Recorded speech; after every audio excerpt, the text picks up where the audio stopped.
Good evening, everyone. Welcome to the Greater Victoria Board of Education meeting for September 2024.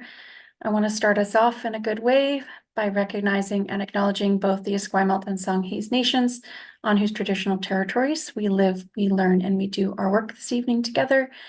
I want to pause for a moment and also acknowledge that on Monday, September 30th, it is National Indigenous Peoples Day. It's a day for us to come together and think about truth and reconciliation and our role in education. I certainly am starting to review again the Truth and Reconciliation Commission's calls to action on education, and also how I can be an ally to Indigenous peoples when it comes to calls for truth and reconciliation. I would invite everyone around our table to take that time to do so. I'm going to start by leading us off into approval of the agenda without further ado. So trustees, I understand that we may have an amendment to our agenda. And that is the addition of a letter received by the president of BC PAC on the 22nd of September. Would someone like to move that under correspondence at B3? Trustee Painter, are you moving that? And Trustee Mabobi, you're seconding? All right, thank you, trustees. So again, just for clarity, we received a letter from the president of BC PAC on the 22nd of September, and trustees are looking to move that letter to B3 of our correspondence section. Any discussion, trustees?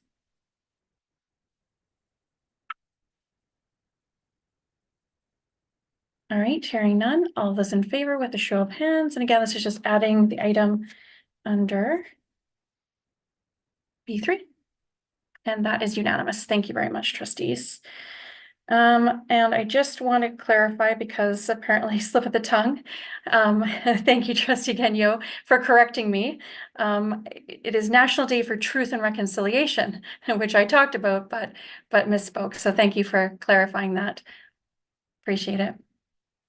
Okay, so we have approval of the minutes next under A3. This is our 17th of June minutes. Any changes or amendments? And indeed, again, I'm looking for a mover and a seconder. Who would like to move the minutes? Pardon me, we haven't approved our agenda. Sorry, folks. Obviously a long day. You'll have to bear with me. Okay, so we're back on our agenda. We have one more, I think, mover and seconder who may wish for us to consider adding a motion to the agenda somewhere. So, and I'm wondering if we can get the motion in the chat as well. So let's see here.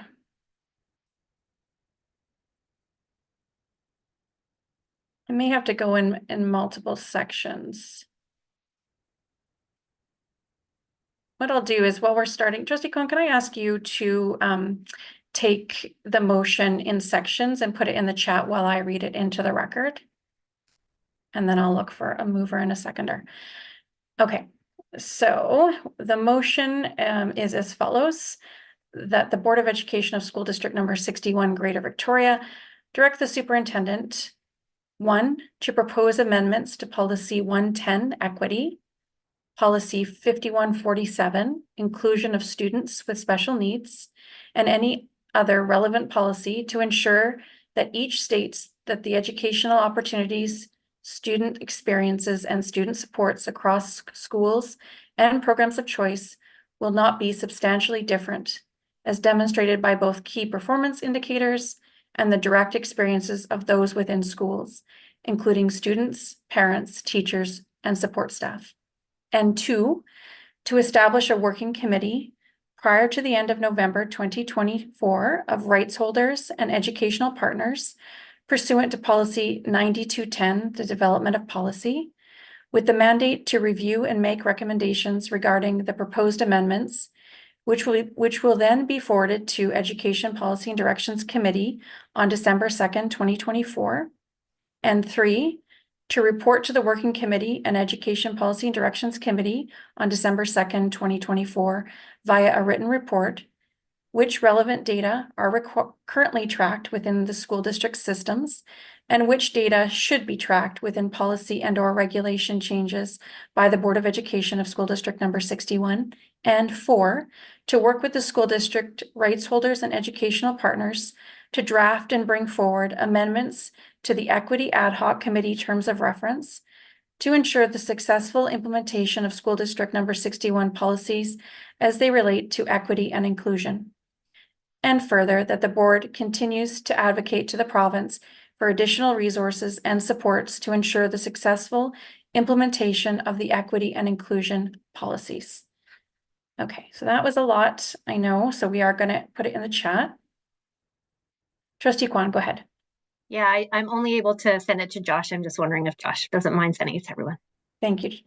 Thank you very much. And thank you ahead of time to Josh.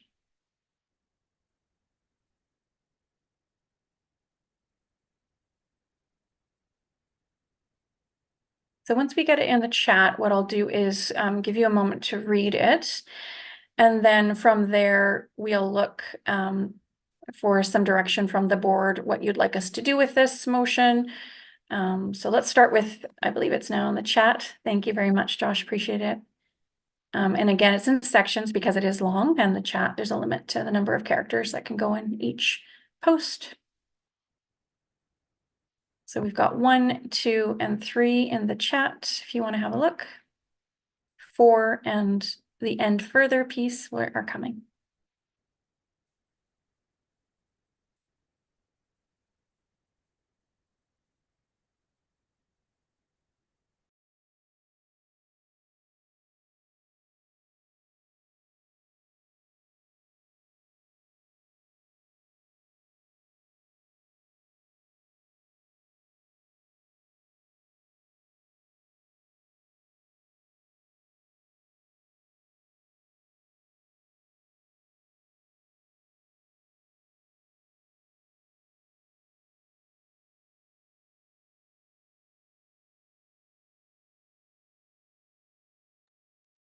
Chair, if I may, I think it's all in the chat now. The and further is in the same one as number 4. Ah, perfect. Okay. Okay, so I'm going to be looking to my colleagues for some direction on how or where on the agenda you, well, first of all, whether you want this on the agenda and further where on the agenda. So there's a couple of options. One, that the motion could be placed under new business and discussed tonight. The motion could also be placed under notice of motion, in which case it would be discussed at the October Education Policy and Direction Standing Committee meeting. Before we decide sort of how we want to proceed with this particular motion, I wanted to check in with the superintendent to give the superintendent an opportunity to give us some advice from an operational perspective, how the board might progress this motion. Thank you, and through the chair. So from my perspective as the superintendent, I definitely recognize this as important work. I think staff would benefit from having a little bit more time to look at it and better understand the motion.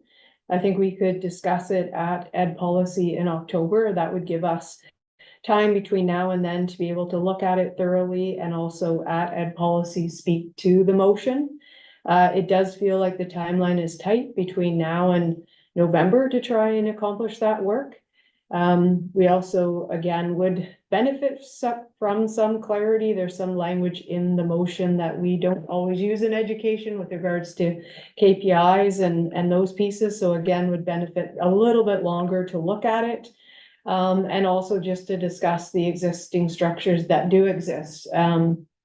And make sure that we're moving forward in the most efficient and effective manner. And again, I don't want to dismiss the importance of it. I just appreciate having time. First of all, thank you for allowing me to share my thoughts this evening, but also would appreciate a bit more time just to look at it and make sure we're moving this forward in the best way possible. Thank you very much, Superintendent. Appreciate you sharing your thoughts with us. I'm going to turn to the board. for some direction on how you would like to proceed. So again, yeah, trustee Kwan, kick us off. Yeah, I guess my question is, I don't really have a preference, but I just wondered with some of the dates that are in the motion, whether by moving it to ed policy and then the October board meeting, whether we'd be able to meet the December, I think December 2nd is the date I see in there, whether that would still be a possibility with not having approval until the end of October. Thank you, trustee Kwan. Superintendent, what are your thoughts on that? There are a couple questions, I guess, around the clarity. So where I see number one is for the superintendent to propose amendments, that would need to happen around the same time, if not before, establishing a working committee, which would be prior to the end of November. But this would come to ed policy in December. So within that, I think the working committee would need to be looking at this prior to that time. So given we're on the very close to October itself, I do not think if it came to ed policy in October, we would be able to accomplish those timelines. But I'm also not confident that we can accomplish the timelines, even if the motion is passed this evening. Thank you, trustee Kwan for the question and superintendent for the answer. Okay, so any other questions from an operational context that trustees want to understand before we decide if and where we want to place this on our agenda?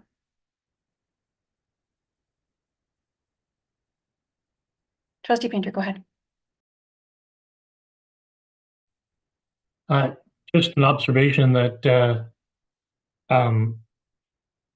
some elements of this, for example, 3, written report, which relevant data are currently tracked within the school district systems.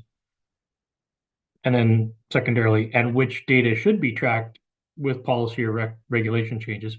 I see that as two different things, and the possibility that a report on what is currently tracked is something that staff could look into and be working on in the, my suggestion is that perhaps we could divide this into smaller chunks and as opposed to trying to digest the whole thing as a single motion.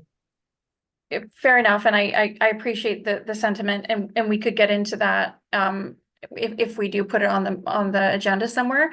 But right now we're just trying to decide whether we put it on the agenda, and if so, where. But yeah, I appreciate that there, yeah. So looking for some direction on if we put it on the agenda, and if so, where. Go ahead, trustee Painter. Well, to that end, when I was getting into the weeds there, I was trying to identify something that I see could be included as new business, because it's basically an administrative assessment of what information is currently being captured. That could be new business now, and would also inform anything that was going to be discussed under a notice of motion for the remainder. So there's already some baseline information for a committee or staff to consider. So that's why I was proposing to chunk it out and then be able to. Yeah, thank you, trustee Painter. Yeah, sorry, I guess we can't really at this stage amend a motion to accomplish that. So we would have to put it somewhere on our agenda and then kind of go from there. But yeah, I appreciate your suggestions. There's certainly practical ones. Trustee Painter, did you have a follow-up before I move to trustee Kwan? In that case, if I understand correctly, new business will come first on the agenda. I would propose putting it there. That would allow us the flexibility to shift certain elements to a notice of motion for the next meeting, if that's consistent with the superintendent's recommendations, but still have the flexibility to do something now. Okay, thank you, trustee Painter. So just to be clear, you're moving to add the motion under new business. All right, I'm just looking to my colleagues for a seconder. Trustee Kwan. Okay. Okay, so again, we're just looking to amend the agenda under A2 to add the motion in the chat under new business. Trustee Painter moving that and trustee Kwan seconding. Any discussion? Okay, hearing none. All those in favor of the motion under new business? All those opposed? Abstentions? Okay, so there's a balance of the board in favor. Trustee Gagnon opposed and no abstentions. Thank you, trustees, and thank you, superintendent. Okay, so we have two amendments. We have an agenda as amended. We have a mover to move the agenda, a seconder. Let's call the question unless there's any further amendments. All right, so all those in favor of the agenda as amended with a show of hands. And that is unanimous. Thank you very much for your patience, everyone, as we worked through that. We are now at A3, approval of the minutes. These are the June 17th minutes. May I have a mover and a seconder? Thank you, trustee Kwan, and a seconded by trustee Mabobi. Thank you very much. Any changes or amendments to the minutes? All right, seeing none, all those in favor of approval of the June 17th minutes? That is unanimous. Thank you, trustees. Okay, we are moving on to business arising from the minutes. Do we have any business arising from the minutes this evening? And again, this is business arising from the June 17th minutes. Not seeing any hands. Okay, I'm going to move us along without further ado to A5. This evening, we are going to hear from our auditor, Lenora Lee from KPMG, in the form of an auditor's presentation regarding the 2023-2024 audit findings report. I'm going to turn the floor over with our welcome to Lenora Lee. Nice to see you whenever you're ready. Great, thank you for having me at your meeting tonight. Would you like me to share my screen and just take you through the presentation tonight? Yeah, I think that would work really well, if you don't mind. Sure, yeah, I probably need a little bit of access rights in order to do that off of Zoom. Sounds good, we'll make that happen. Thank you. Thanks for having me here tonight. What I thought I would do is just share with you a few of the highlights from our audit findings report. This document was reviewed in detail with the audit subcommittee a couple weeks ago. So I thought I'd just share some of the highlights of our discussion at that meeting. Does this look all right on your screen as well? It does, thanks so much. Great, thanks. So in terms of our overall audit status, we are substantially complete the audit. There are no matters that are outstanding in terms of audit work. At this point in time is typically when we review this report with the board. Upon approval of the financial statements, we will finalize our audit report and exchange it for a management representation letter, which just indicates that we've obtained all the information we need to in order to complete our audit. In terms of the audit plan that was previously presented to the subcommittee and to management, we were able to complete all of the procedures as planned. There was no modifications that we needed to make, and we were able to obtain access to all of the documentation we required as well in order to complete our work. As well, in that report, we had a materiality level of 6 million, and that resulted in an audit posting threshold of 300,000. So if we had noted any errors greater than 300,000, we would have recommended those for adjustment in the financial statements prior to inclusion in tonight's package, as well as discussion with the subcommittee. In this report on the right-hand side, you'll see there was neither any uncorrected audit adjustments or any corrected adjustments. That is about as clean of an audit position as you can get, in that there was no recommendations for monetary changes to the financial statements made as a result of our audit work. So just wanted to acknowledge the work of management in terms of achieving that very positive outcome. In terms of the auditor's opinion or report on the financial statements, you'll see that it is referred to as a compliance opinion, and it is what's referred to also as a clean audit report. So it indicates that there are no material errors within the financial statements and that they present fairly in accordance with the accounting standards that the school district is required to follow, which includes both public sector accounting standards, so these are accounting rules applicable to all government entities, as well as the provincial government's Treasury Board regulation, which impacts specifically capital grants and the deferral of those on receipt with recognition over time to match the capital construction that arose as a result of that grant. This year, as well as conducting our regular year-end procedures, the Auditor General's Office also requested that we perform procedures over the Q3 figures at March 31st, in that these are the numbers that are consolidated into the provincial accounts. And on a rotational basis, they do ask certain school districts to have some additional audit work performed at Q3. And for SD 61, that year was this year.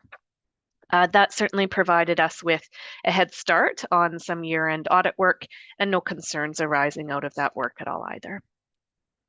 In terms of some of the areas of focus, I'll just touch on these really quickly.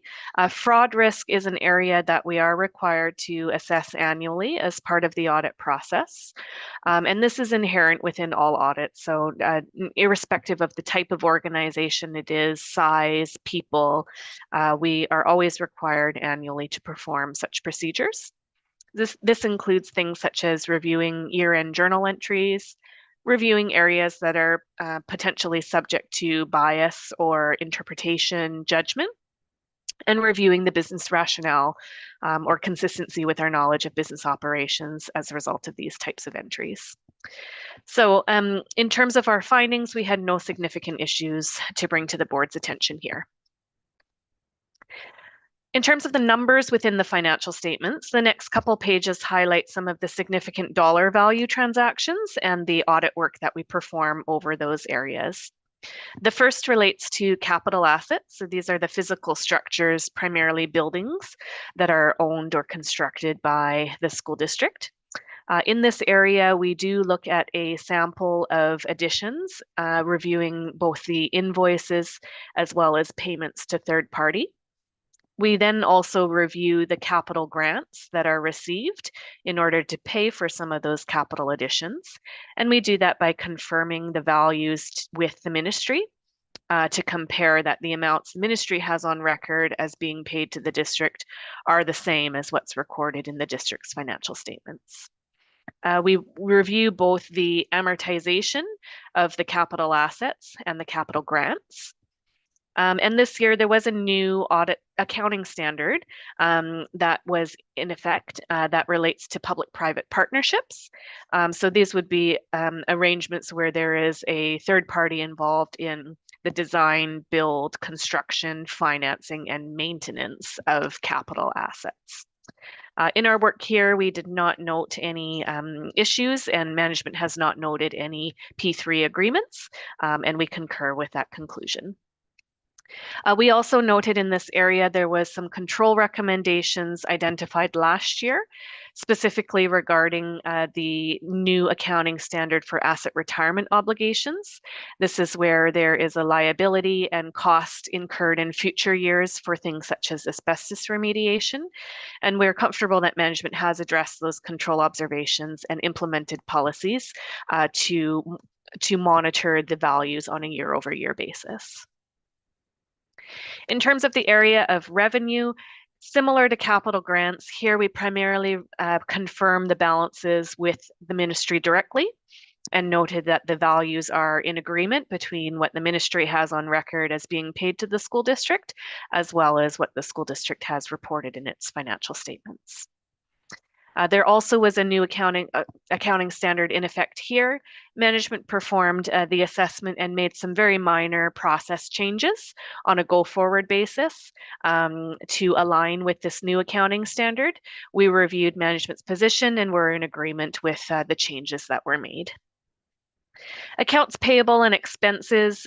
In this area, we review both the trends in expenses incurred, so year over year, as well as comparison of actual to budget. And then from an accounts payable perspective, we're looking at primarily timing of transactions to ensure that they are recorded in the appropriate fiscal year. So everything that relates to fiscal 24 is captured in fiscal 24.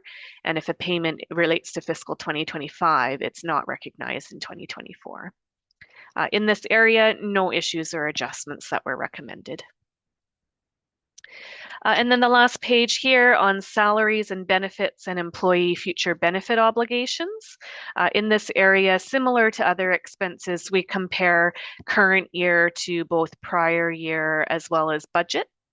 We take into consideration things such as changes in the collective agreement and known salary increases year over year.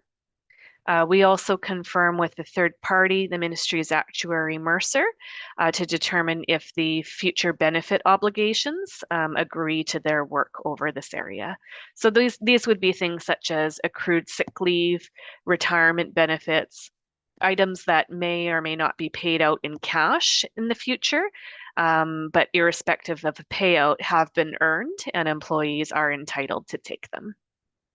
Again, no adjustments were noted in this area. Lastly, school-generated funds are those monies that are managed directly at the school level. This process is a slightly different internal control process than monies managed at the district level. And as a result, while the balances are not necessarily material, we like to obtain an understanding of how those processes are working, as well as the work that management has done during the year to provide oversight over those funds. So we have looked at things such as the roll-up of these monies into the central bank accounts of the school district. We've reviewed the listing by school of the amounts that are held. And we've also reviewed management's work in terms of their internal audit programs and review processes in place during the course of the year. And again, no issues or adjustments in this area. The remainder of this report, I won't go through in a lot of detail. I'm happy to take any questions on it. We have noted here that there were no significant or material internal control deficiencies identified as part of our work. So we do have a responsibility to communicate with the board if we determine that there are significant gaps in the internal controls. So if there was a significant vulnerability where a material error would potentially not be detected, we do have a responsibility to report on that, and we have no issues to bring to the board's attention. Lastly, these appendices provide a bit more information for you in regards to a copy of our representation letter, some future accounting standards, which will be effective in fiscal 2028, and then a few kind of common topics or common risk areas that we have been discussing with audit committees across the public sector. So happy to take any questions on those particular areas. Which include things such as risk management, attraction and retention of personnel, cybersecurity, as well as the evolving area of generative AI as well. So lastly, just wanted to express our thanks to the finance team, a really great working relationship that we have with them in terms of proactive communication during the course of the year, just to ensure that there's no surprises that come up at the end of the year. And as you can see, a very clean result with no corrected or uncorrected adjustments. So happy to take any questions that you might have. Wonderful. On behalf of the board, thank you very much, as always, for your good work on our behalf. Thanks also to the finance team for pulling this together and all your work to assist the auditors in their work. Okay, so I'm going to open up the floor for questions. Are there any, trustees?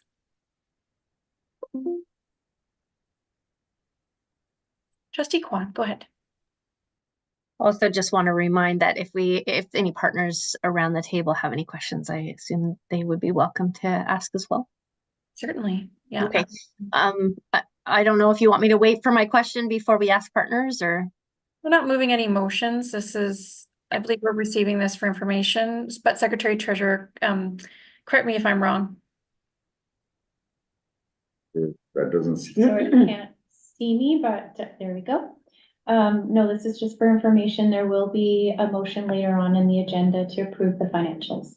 Perfect. Yeah. So in no particular order, anyone who's interested in asking a question of our auditor while we have Lenora Lee here is welcome. So indeed, thanks for Trustee Kwan. Just to clarify for our partners around the table, if you do have any questions in relation to the report, please feel free to just raise your hand and I will call on you in turn. Trustee Kwan, do you want to kick us off? I do, and mine is less of a question and more of a comment, but I think I highlighted this last time when we had the preliminary auditor or we were getting ready for the audit. Just with Appendix 6, and there's some really great information in there also around environmental governance. And I know that we have our climate action plan or a climate action committee coming up and I think meeting for one of our first times. So that might be something that they could explore when they're meeting. Thank you, Trustee Kwan. Any other questions for Lenora while she's with us? Okay, I'm not seeing any. So again, just with our thanks, we appreciate you being here this evening and thank you for all your work. Great, thank you. Good night. All right, folks, we are moving along in our agenda to A6. We have a district presentation this evening regarding student devices. We have Acting Director of Information Technology for Learning. And we also have the Acting District Principal, Information Technology for Learning with us this evening. Welcome to you both. I'm just seeing if I can find you around our virtual table. I see Josh, hi. Hi, I'm just doing an audio test as well. Okay. Good to go. Yeah, whenever Okay. you're ready. We're Okay, looking. and it'll just be me tonight. We collectively put the presentation together, but I'll be presenting on our behalf tonight. So I'm just going to share my screen.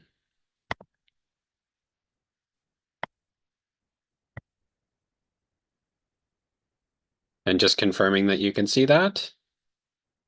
We can. Yes, whenever you're ready. Thank you.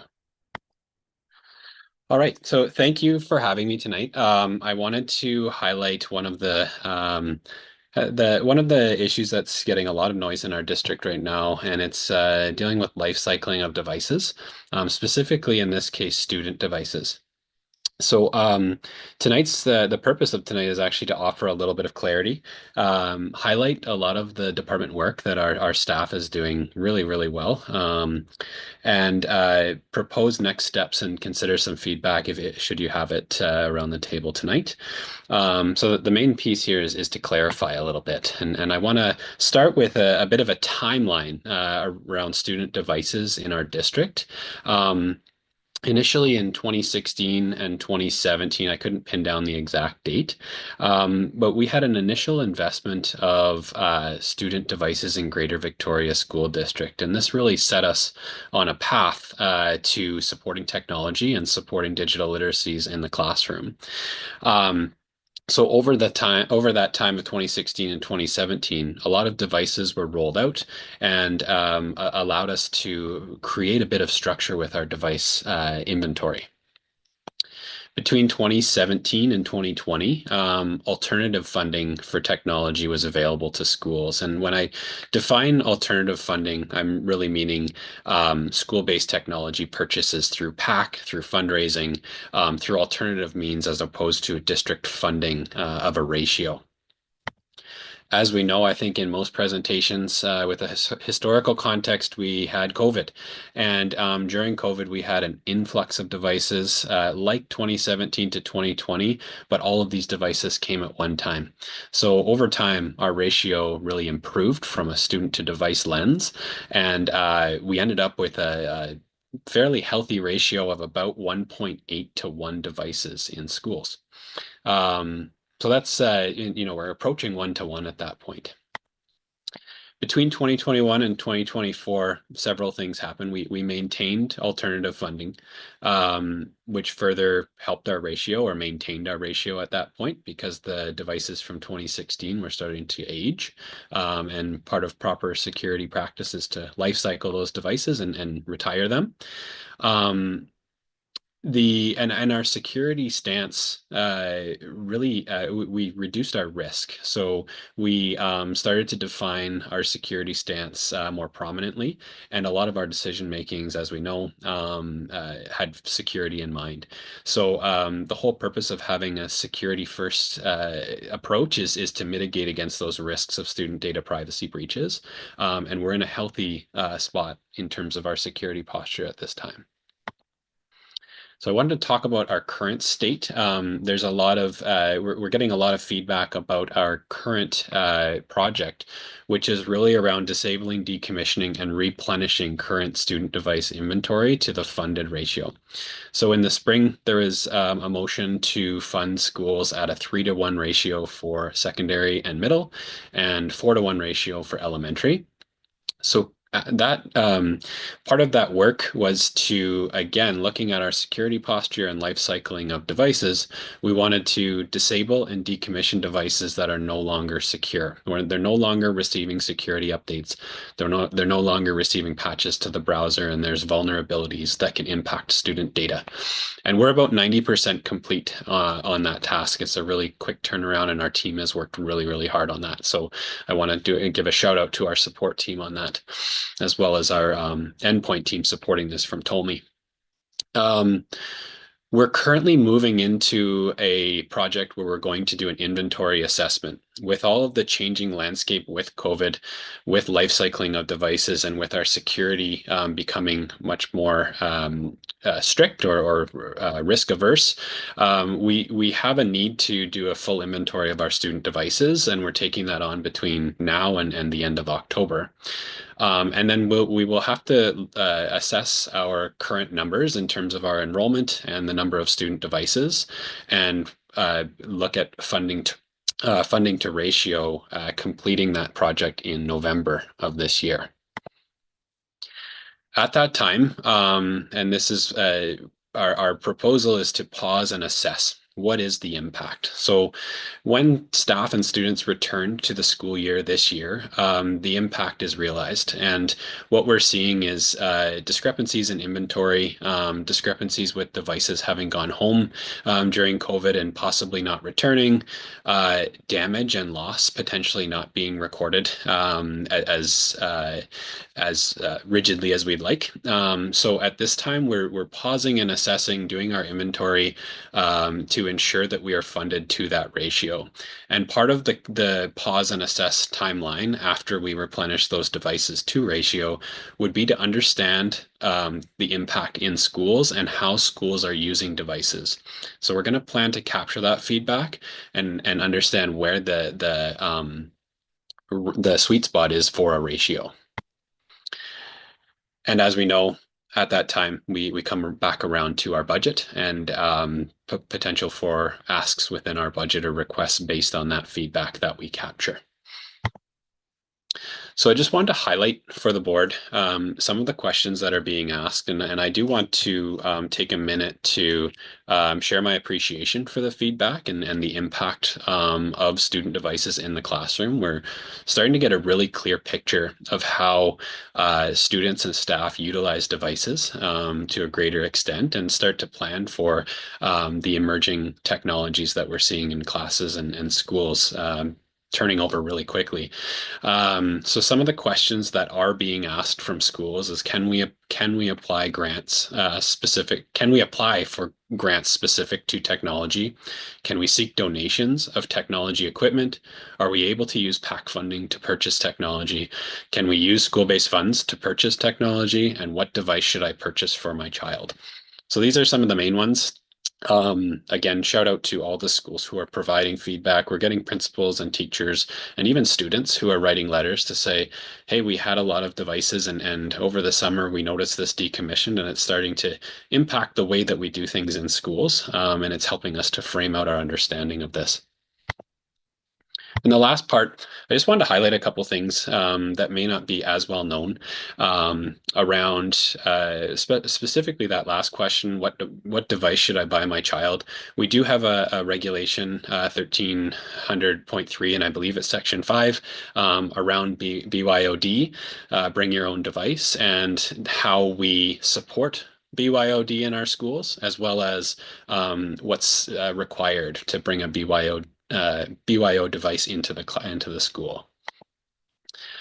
We are doing we're implementing a greater effort around life cycle planning, specifically for that security in mind. We plan for a student device to last about 5 years, and we're working through our inventory project to help better plan moving forward. They are assessed annually, and we're looking to put a solid evergreening process in place to meet pedagogical needs, but also and specifically for performance and security standards. Lastly, and I'm glad Lenora mentioned this in her call or in her presentation, sorry, we're starting to see technology turnover, and not only turnover, but require more resources. So greater processing speeds, more robust technology required potentially moving forward. And I highlight generative AI here.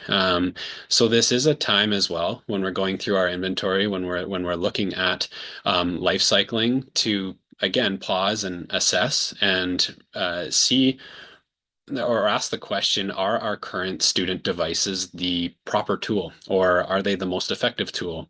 Are there more cost-effective options? Are there cheaper options that allow us to complete the same task or meet students' needs to the same degree? So starting to look at alternative forms of hardware and software during this time of assessment is an important part of our work as well. So again, I'm happy to take questions, and I simply wanted to come in and provide some clarity where possible, but also just to highlight that this is impactful in schools right now, and that it is kind of a bumpy road to start the school year in terms of student devices, and we are looking to support schools as great as well as possible while we replenish and understand the needs of schools moving forward. So thank you again for having me tonight. Thank you very much, Josh. Really appreciate you taking the time to come and speak to this, because we are getting a lot of feedback at the board level as well around this. And it really helps us to understand the timelines and kind of what your team's been up to. I imagine there is going to be questions, so I'll open the floor. With one caveat, so I just want to clarify something in the presentation. The November timeline, that is for the devices to be replenished up to the 3-to-1 and 4-to-1 ratios, correct? Correct. Yeah. And I don't have a clear estimate of what that is right now, because part of our work in September and October is to assess that need, assess that inventory. Based on our numbers, we're pretty close, but until we actually do a physical count in all of our schools, that will give us the clearest picture of where inventory currently is and where we are in terms of ratio. Okay, and then so the intention is at that point, once everything's been replenished to where we want it, then we start to assess, okay, how is this working in the classroom? What are the needs, and pivoting from there? Correct. Okay, got it. Thank you for clarifying. Appreciate that. Okay, I'm going to open the floor to both trustees and partners around the table who have any questions. Trustee Painter, please kick us off. Thank you, Chair, and through you. I was just wondering about our communications to staff and possibly to parents and students leading up to this decision. Was there any notification, say end of school year, that this was going to be happening? Because I think we're at a point now where computers and technology are very much integrated within regular teaching, and so I can imagine some teachers may be off balance right now trying to accomplish things. Yeah, so I could provide a full list of the communication to the board. I don't have it immediately with me right now, but it was communicated in the spring after the budget cycle had been approved. We went through and did an assessment on all the security parameters, and basically any device that wasn't able to meet security parameters minimum thresholds, so they weren't receiving their updates or their browser was no longer updatable. Those were the devices earmarked for decommission. And that communication did begin just after the budget cycle ended. Thank you, Josh. I believe Trustee Kwan had her hand up, and then Carolyn. I'm happy to cede to President Howe before I ask my question. Thanks, Trustee Kwan. President Howe, whenever you're ready. Yeah, thanks for that presentation, because of course we've been hearing lots from our members as well about this. One question I have two questions. One is to meet the ratio by November. How is that going to be met? Are these new devices that are going to be purchased or have been purchased and are going out? Yeah, so part of this is understanding the need, and then there will likely be budgetary resources attached to that. We do have a small amount in our student device replacement, and I'm not sure where that sits specifically. I can get specifics on that. But there will likely need to be a purchase to meet those ratios at that time. Okay, thanks. That's great. I'm hearing that there's lots of schools not close to ratio right now. So yeah, it could be, I think, a fair expense ahead to make it to ratio by November. And the other thing I have is around the security issue. I guess this was my question about security. Obviously, I don't know, but I have my own device in schools, and I use that device to log on to the school district server, to stream things to my smartboard, to check my email. What's the security concern there? And if we're talking about bring your own device, how is that security concern mitigated? Yeah, so it's a common question, and I would encourage though I always point back to Regulation 1300.3 under the BYOD section. It highlights the specific needs of a bring your own device, the criteria that it must meet in order to come onto our network. Additionally, a district managed device versus a personal device comes onto our network in a different way. And I'm not going to get into the specific technical details of that, but they're basically attaching or they're connecting to our network in two different pathways is the best way that I can explain it. So we have our district managed devices. Obviously we can set security parameters on those. We're less able to do so with a personal device, so we actually make that network a little bit more rigid, sorry, to mitigate against the security concerns. But again, I would highlight 1300.3. I think it's the first point in that BYOD section around the requirements for a personal device coming on our network. Okay, can I have a follow-up? Sure. Trustee Duncan, this will be my last one. Thanks. So if we can make that access to the district network more rigid for personal devices, is there any way to do that also for student devices in certain regards? Like I can imagine that the needs for an elementary school and the way that they interface with the district network could be different than a high school. Is there any way to like use a different level so we can have more longevity out of those devices and keep our ratios higher? Yeah, I think I would like to connect with our security analysts specifically on that and the requirements. Basically, as soon as we get more complex with how we manage devices, our resourcing needs to match that. So we're now managing our district devices in multiple different ways, and that's adding complexity that also brings in more risk potentially. So I do, without having the benefit of our security analyst here tonight, I think that I'd leave it at that. And sorry, I don't have more information specifically on that. Thank you, Josh. Thank you very much, President Howe, for your questions. Trustee Kwan, thanks for your patience. Go ahead. Well, thank you. Great questions, and appreciate Josh, the presentation itself. I think it really brings, it's very clearly outlines kind of the process and the timeline that we've gone through. I did have a question about the timeline specifically. So if I am following correctly with the timeline, we had a baseline device ratio in 2016, 2017 based mostly on alternative funding, so not funding from our operating grant at all. What was that baseline ratio? And then second of all, did we find more operating funding versus alternative funding coming in after COVID? If I'm reading that correctly, that's what it sounds like. So I'll try and answer the first one. I believe the initial ratio was 6-1. That it was based on level.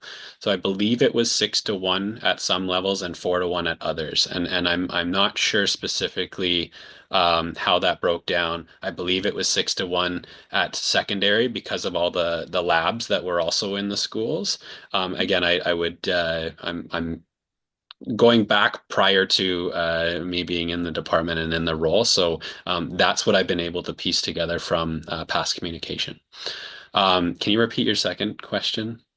I guess from what I'm understanding with the timeline, it looks like up until COVID, the funding seemed to be the majority from alternative funding rather than operating funds. I just wondered if that was correct or if that assumption is not correct. I don't know the specifics. I think we were pretty lenient with how devices were funded by schools, if I'm being honest. I think that if the PACs and schools wanted to use their school-based funding or their PAC fundraising, it was we're fairly lenient with allowing that. I'm not sure of the district-specific input to device funding between those times. Great, thank you. Chair, with your permission, I will, I have one more question, but I will put my hand down and let our QP president go first before I get in line again. Sounds good. Thanks very much. RQP 947 President Shauna is here. Nice to see you. Whenever you're ready, feel free to ask your question.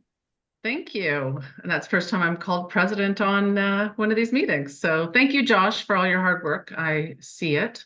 As you know, we have a lot of concerns from EAs in regards to Chromebooks not being available. So I'm just wondering and hoping with this timeline that this does include staff receiving the Chromebooks too? Or I don't even know if they're going to be Chromebooks, but the equipment. Yeah, so this specifically was for student devices, but it does actually integrate well with staff devices. So part of that inventory work is staff related as well. We're further down the road with staff devices with our rollout of monitors and docking stations and laptops for teachers. But there are cases where we are working on inventory as well, Shauna. So that will be part of the conversation, is how we resource staff moving forward. And that would be on a similar timeline to our student devices as well. Thank you, James. Thanks, Shauna, for the question. Trustee Kwan, you had a follow-up? Not really a follow-up. It's a whole new question. It's really around, and Josh, bear with me for a moment. I don't think this is a question that you can answer. It's probably for the Secretary Treasurer with regards to devices and assets and amortizing. So if I'm hearing this correctly, we're actually in the process of doing an inventory assessment. So I'm just wondering, when we're actually amortizing student devices and the capital assets, are we doing it from a lump sum, and how will the disabling and decommissioning affect kind of that lump sum and the amortization? Thank you, Trustee Kwan. Josh, welcome to answer if you can, or Secretary Treasurer. This might be more of a financial management question. Yeah, go ahead, Secretary Treasurer. In our financials and when we do our accounting and for computer hardware, we use 5 years. However, for items like this, because we're not tracking them on an item by item basis, we do a deemed disposal. So based on our purchases and what gets capitalized, we deem that a certain number of devices are disposed or decommissioned after 5 years. Thank you very much. Shauna, I just wanted to check in with you. Did you have a second question? Okay. President Howe, go ahead. You're still muted, President Howe. Mm-hmm. Thanks. I just remembered one more question, and I'm not sure that, Josh, this is a question for you, but in terms of the student device ratios, one question that our members are asking a lot is, does that ratio include assistive technology, or is that beyond the ratio that's provided in schools? Because of course we have many, many students with IEPs who require these devices for assistive technology.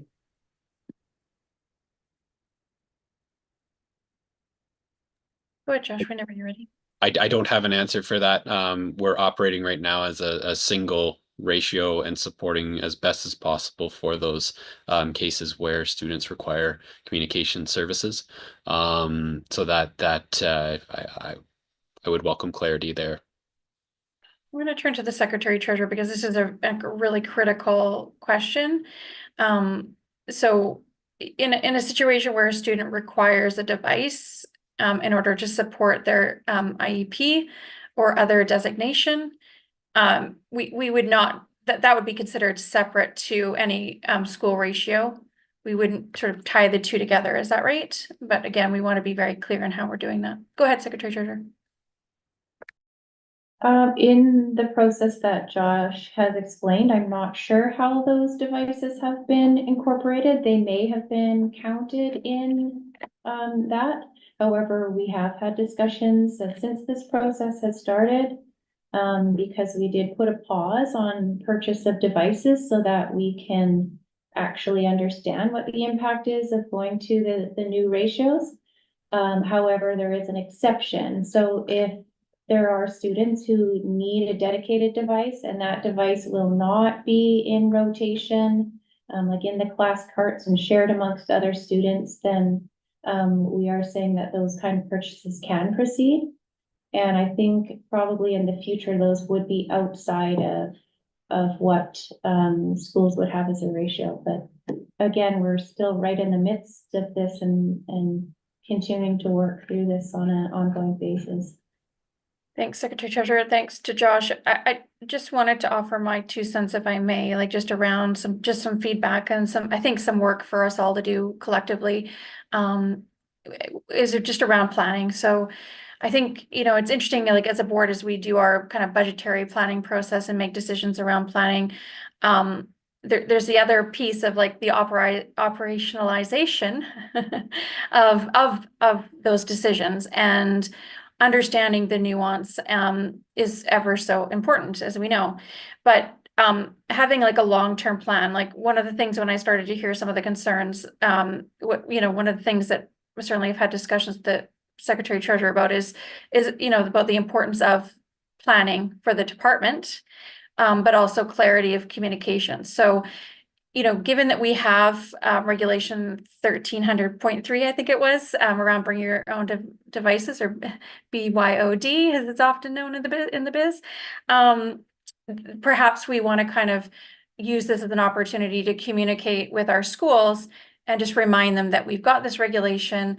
This is what governs, how other devices, personal devices, are networked into our network. This is what the requirements are in terms of the devices that you bring onto our network, so that people at the school-based level feel more confident fielding some of those questions and assisting folks to bring their own device.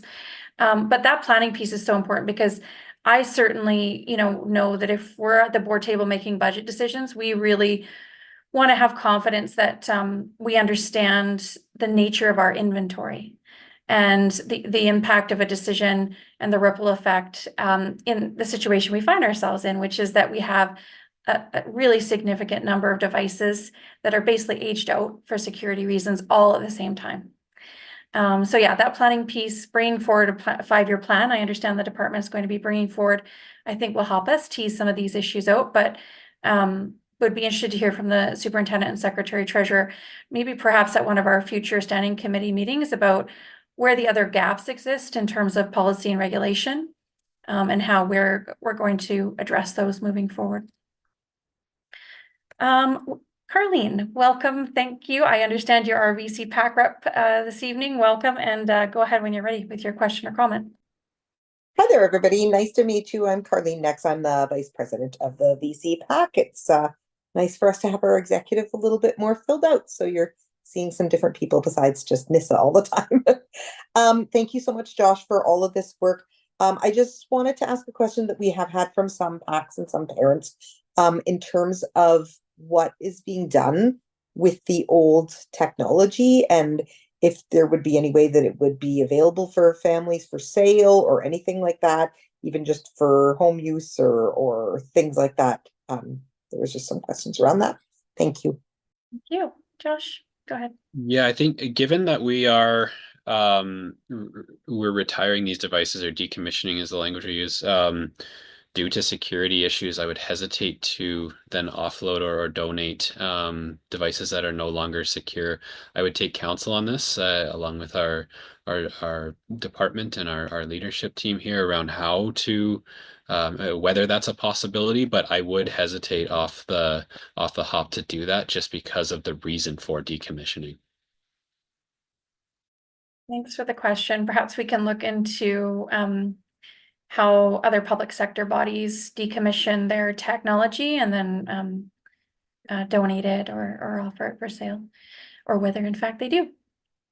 Okay, so maybe something we can follow up on. Okay, I'm just looking around our virtual table to see if there's any other questions for Josh this evening. But clearly, Josh, this is a very topical, really issue and area of concern and interest. And so thank you so much for taking the time. We've got one more. Trustee Painter, go ahead.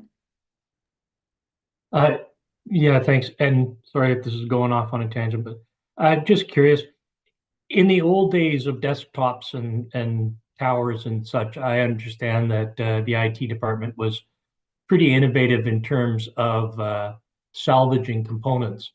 And with the move to laptops and Chromebooks and such that are pretty much solid state, is there still the capacity to salvage components for student projects and other uses down the road, or is this pretty much a one and done sort of situation?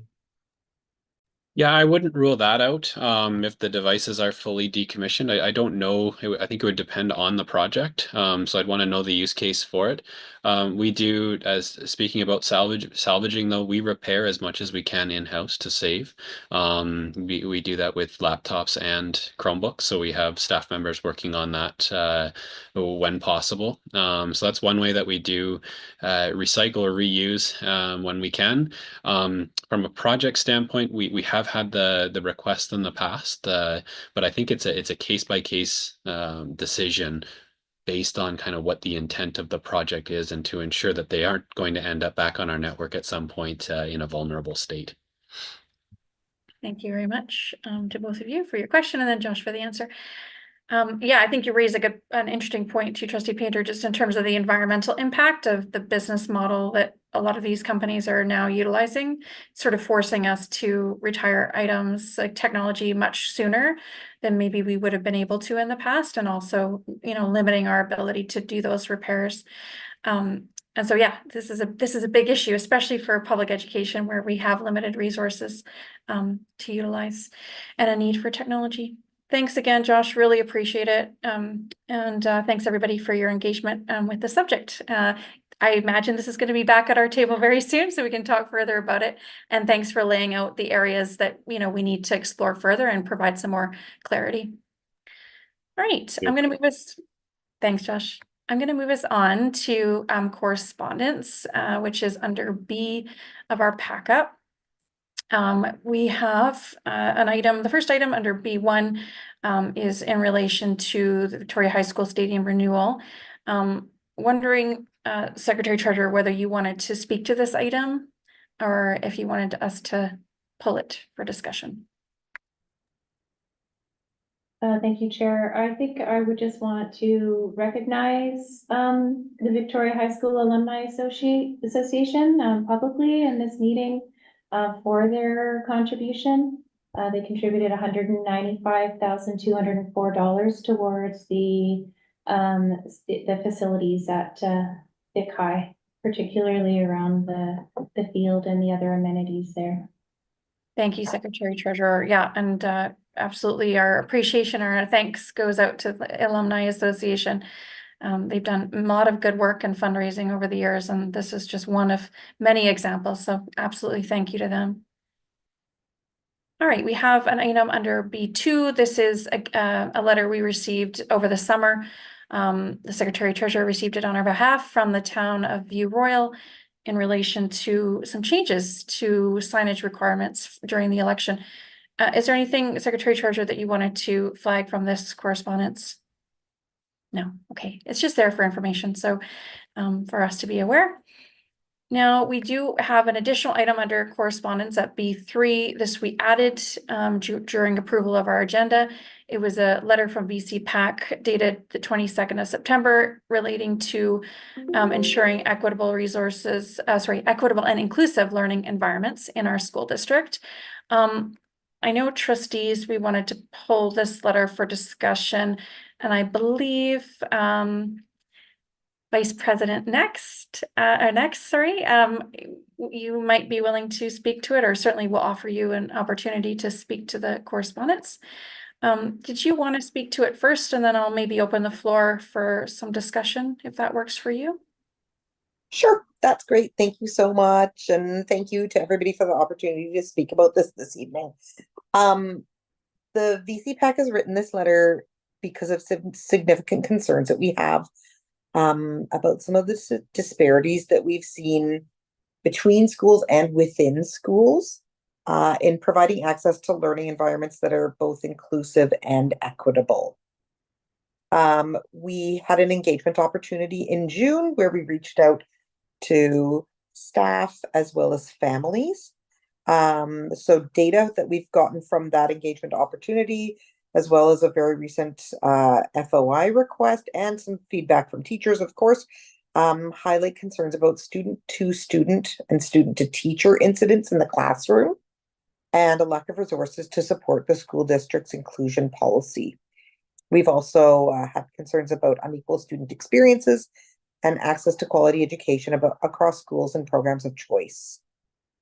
One of our big concerns is that there's no consistency of how each school tracks student-to-student incidents and other metrics, and there are not specific criteria in place on how to track this information. It widely varies by school. Some schools do it, others they do it in different ways, things like that. We believe that all of this really aligns with the questions asked by trustees during last Monday's Operations Policy and Planning Committee meeting regarding the tracking of meaningful data on student-to-student incidents. And we think that parent input and better tracking will support a better understanding of holistic safety, as outlined in the board's open letter to the province that was published last week. So we're urging the board to take the steps necessary to better understand these disparities, particularly in dual stream priority schools, to make sure that students and families can expect equitable and inclusive learning environments, regardless of catchment or program of choice. The ideas that we had come up with could include, but not limited to, creating an ad hoc committee to review and update outdated district policies, programs, and resource allocations that might be hindering these efforts. Also directing staff to bring forward updated policies for approval to ensure that all student-to-student incidents and other indicators are consistently documented across all schools and programs of choice. And of course, continuing to advocate for additional resources from external sources like the province to support advancement of meaningful solutions to these issues. We just want to thank everybody for your consideration of this letter. Thank you very much. Appreciate you outlining it for us. It was a bit of a challenge because we were adding it on the fly today or this evening. So thank you for highlighting the key points. We appreciate it. And any questions at all, please let me know. Thank you so much. Okay, trustees, any discussion around this? I think if there's any discussion here, fine. And if not, we have added a motion to the agenda, which I think will surface some of these concerns. But I wanted to turn to the superintendent. I know, again, we've added it under new business, so we'll be able to kind of discuss some of this, but I also wanted to provide the superintendent an opportunity to speak to the letter if you wish, or to offer us any advice at this stage. And if not, then I will turn to you again when we get to new business. Thank you again. Given the letter came not too long ago, it would be beneficial to be able to look at it more clearly with staff. I think with regards to the motion that's coming back to discussing that when it is on the agenda would be helpful. I think we do have opportunities that are coming at Ed Policy to speak about inclusive learning environments, and we have district principles of inclusion coming to provide that feedback. So I think it is very important that we talk about transparency and what we are doing in the district, and perhaps be able to answer some questions that people feel maybe aren't clear or feel that change has occurred, and we can just provide clarity. So without going into details of the letter, I think coming back either later this evening on the motion and also through Ed Policy would be helpful. I would also welcome the opportunity to speak about tracking of students, whether it's tonight or another evening. We maybe have some different opinions or differing opinions on why we would or would not track student-to-student incidents, and some concerns about tracking information. So happy to discuss that tonight or later in the agenda. Sounds good. Okay, yeah, so I anticipate we'll be able to pick up on some of those themes when we get to the new business portion of the agenda. Thank you very much, Superintendent. I want to open the floor now to any other partners or indeed my trustee colleagues around the table if you have any thoughts or want to discuss any aspects of the letter before I move us on. Okay. Okay, thank you, everybody. And again, thank you very much to Carleen. We appreciate it. Okay, so I'm moving us on now to C1A, my chair's report. It's in the pack up under, well, at page 31. A couple of things I want to highlight from it. One, we have been invited to participate on the BCSTA childcare working group. We're basically wanting just to identify whether any trustees have an interest in participating in that work. So I just would ask that my trustee colleagues, if you do have an interest in participating in that working group, just to email myself and the vice chair, and so that we can identify anybody that would like to put themselves forward as a volunteer to do that work. And indeed, if you have any questions, please just reach out and we can clarify what the volunteer role on that working group would entail. Wanted to highlight what a pleasure it was to participate for the first time in the Representative Advisory Council of Students on the 16th of September. It was my very first time just meeting the students and just being in that moment with them, along with members of our senior leadership team and principals and vice principals who had accompanied students from their secondary schools. Really looking forward to future opportunities to do so. Myself and the vice chair attended because we wanted to have an opportunity to talk to students about the substance use policy review that we're in the midst of, and to get a really just like ask them to start thinking about how they might like to be part of that policy review process. So it's a work in progress. I suspect that we will soon, hopefully next month, be back again, looking to the students to give us some feedback about how they would like to participate in that policy review. In addition, I want to again just sort of acknowledge that we have had a number of meetings. We've definitely hit the ground running as a board. We did have an opportunity to meet one of our police board delegations early on in the month. Myself, Trustee Bayo, and the superintendent form our SD 61 delegation, meeting with various police boards to discuss a communication protocol. And finally, over the weekend, it was a pleasure to participate in the Boker Creek annual Biodiversity Day celebration. It was the second annual. I was reminded a couple of times there's an intention to do it on an annual basis.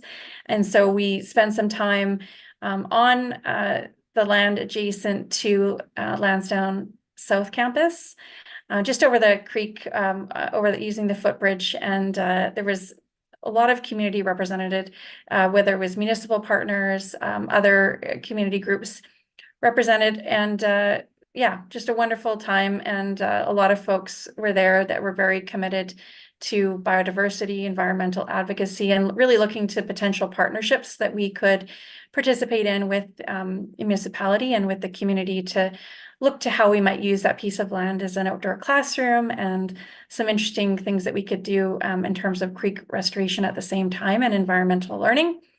I got the pleasure, it was a pleasure to meet a couple of educators in our district as well that I hadn't had an opportunity to meet, that are leading eco-learning at Oak Bay High and also at Lansdowne South Campus. So that was a real treat, along with some students who are very passionate about learning about the environment and about advocacy.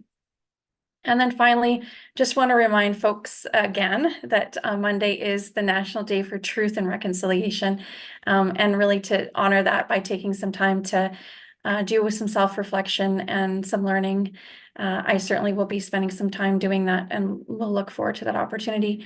And I would be remiss if I didn't remind folks, not that you needed reminding at this point, but that we do have a provincial election coming on October 19th. I think that's been abundantly clear to us over the last week or so. And to please remind your MLAs of the significant and very clear and compelling need for more funding for public education. At B2 of my report this month, you'll see a copy of the letter that we sent to advocate for more funding for public education. It's a long letter and it could have been longer, but there's just, you know, I would encourage you to have a read. Yes, it's 4 pages, including those copied, but it really gives you a high-level sense of really the struggles that we're facing and that other school districts across the province are facing in relation to funding and ongoing shortfalls. I also want to just really say thank you so much to our partners. I was really heartened by the willingness of so many of our partners to sign on in support of that funding advocacy letter. You'll see at page 36 of the pack-up the folks that stood up in support. And you know, it's times like these during provincial elections where we have an opportunity to partner together and really push hard for more funding for public education. So thank you so much to everyone that's around this table and that isn't, but that signed on in support of that letter. Trustees is going to open the floor in a moment, but I also just want to point out at B3, I believe it is, of the, or sorry, C3. There's also our board statement regarding the ministerial order that was issued last week that's there in the pack-up for information as well. Okay, that was a lot. I highlighted a lot this month, but thanks for bearing with me. There's a lot of good work going on, and I just wanted to say thank you. And now I'll open the floor for any questions. Trustee Painter, go ahead. Yes, thank you, Chair. Request for your guidance on this one. I have a proposed motion in response to information falling out of C3, and I apologize for not having raised it earlier when we were reviewing the agenda.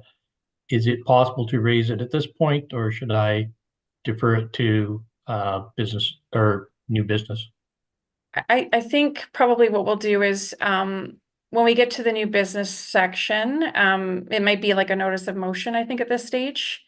But let me have a think about that. And I'll also defer to the Secretary Treasurer in terms of process. But my understanding is that when well, you can certainly bring a motion from the floor, but if you're bringing a motion from the floor under my chair's report. Yeah, okay, no, and that's the sure clarification of the CJ. Yeah. I don't know if we can. I'll wait for new business and either move to amend the agenda at that time or simply bring it forward. Thank you. Yeah, thanks. I'd appreciate that. Are there any questions in relation to my chair's report before I move us on in our agenda? Okay, I'm not seeing any. So if anybody has any questions, you can let me know. Now, without further ado, we are moving into trustee reports, we don't have any. And so we are at our board committees, a section of our agenda at D. So D1 is our Education Policy and Directions Committee draft minutes. There were no recommended motions coming from Ed Policy this month. So the draft minutes are there for information only. Under D2, the Operations Policy and Planning Committee, again at A, we have the draft minutes for information only, and we have a recommended motion under B, arising from our 16th of September ops meeting.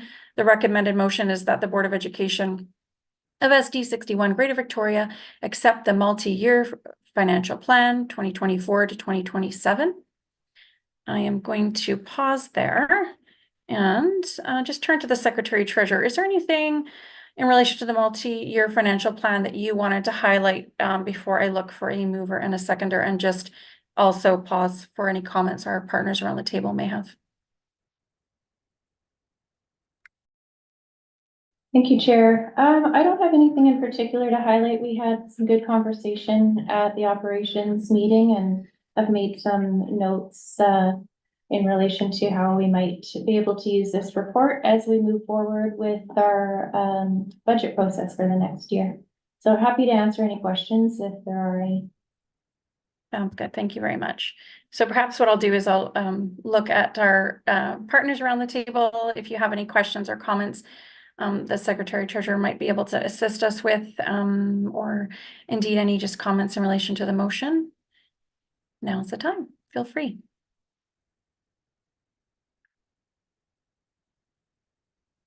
Okay. Seeing none, I'm going to turn to my trustee colleagues. Do you have any questions now for the Secretary Treasurer, or would someone like to move the recommended motion?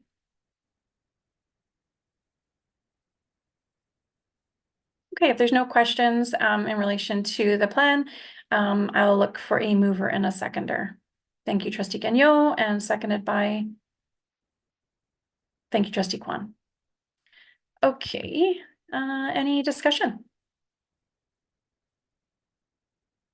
All right, seeing none, all those in favor of approving the multi-year financial plan? And that is unanimous. Thank you, trustees. And thank you to the Secretary Treasurer and all the finance staff for putting that together for us. We appreciate it. Our second recommended motion coming from the Operations Policy and Planning Committee this month was that the Board of Education of Greater Victoria of School District number 61 direct the superintendent to establish an advisory committee including, I think there's just a typo there. Perhaps we can do just a friendly amendment, but I'll look to my colleagues to direct me. It says included, I think it's supposed to say including, but not limited to board, finance department member representation and education partners to evaluate how the Greater Victoria Foundation can be utilized moving forward and further provide recommendations to the Board of Education.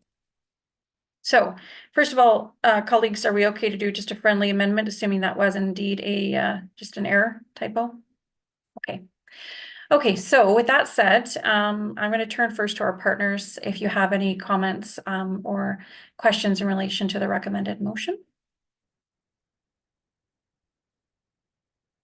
Okay, seeing none.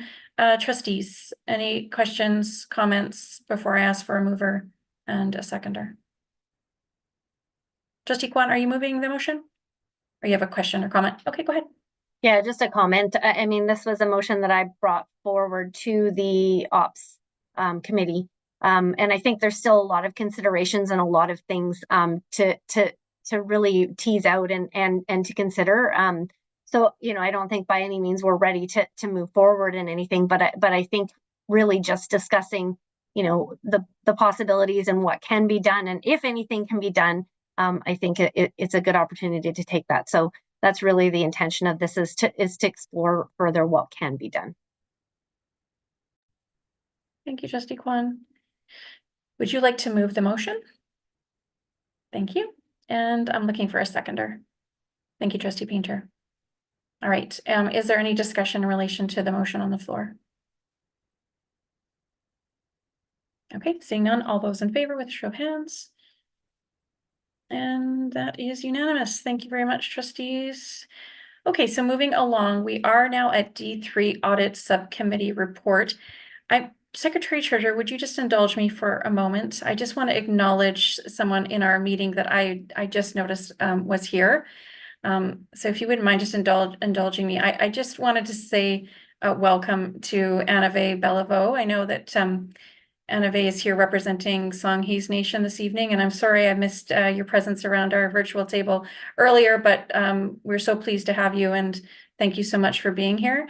If you do have any questions around process or how we structure the meetings, please feel free just to either raise your actual hand or your virtual hand at any point, and we'll be happy to answer any questions that you have. But welcome and thank you so much. Thank you. Okay, thank you, Secretary Treasurer. Apologies, that was my error.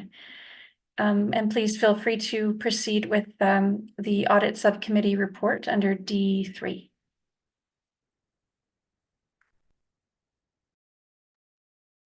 Thank you, Chair. Just want to make sure that the chair of the audit subcommittee wouldn't want to walk through these items. I'm happy to do that otherwise. Just checking. Thanks for the offer. Trustee Painter, what do you think about that? I defer to the Secretary Treasurer and her vastly superior knowledge of these topics. Sounds sensible. Thank you very much, Trustee Painter. Secretary Treasurer, whenever you're ready. Okay, thank you. I think before I start, I really just want to acknowledge Associate Secretary Treasurer Julie Lutner and her team, and just the amount of work. And also, I don't think you should take lightly the comments of our auditor regarding having a clean audit. It's and we've had it repeatedly over the years, and it just speaks volumes to the talent and that we have within our financial services department. So leading with that, Julie, our Associate Secretary Treasurer at the Audit Subcommittee meeting, did a full presentation of our financial statements to that committee. We tend to do that there and then bring recommendations from that committee to the board to move forward with a number of different motions related to the financials, to the financial statement discussion and analysis report, which is the second one that we've done now. And also we also bring forward what we call the SOPI, which is a report from the Financial Information Act. And so just going back, there is a motion that comes forward from our financial statements. If you want to have more information, you can look in your agenda package on page 24. Where you will end up is in the notes of our financial statements, and you'll see the breakdown of the numbers that are in the first motion that is before you this evening. So the first motion that's before the board and that's being recommended by Audit Subcommittee is that the Board of Education approve the appropriation of $9,060,318 of the operating surplus as follows. So internally restricted, $8,060,318, and an unrestricted contingency of $1 million. So in the notes, you can see the breakdown of all of the items that make up that 8 million. And you probably heard the number before, the 617,000 contingency that we've had over the past couple of years. At June 30th this year, we were striving to find enough savings in order to balance the 24-25 budget. We had budgeted just under 1.9 million. And in those efforts, departments were very conservative with their spending. Unfortunately, there were items that we weren't able to do as a result of that. But the positive outcome is that we ended up with more surplus than we had anticipated. And so part of that is to allocate some of it to that contingency.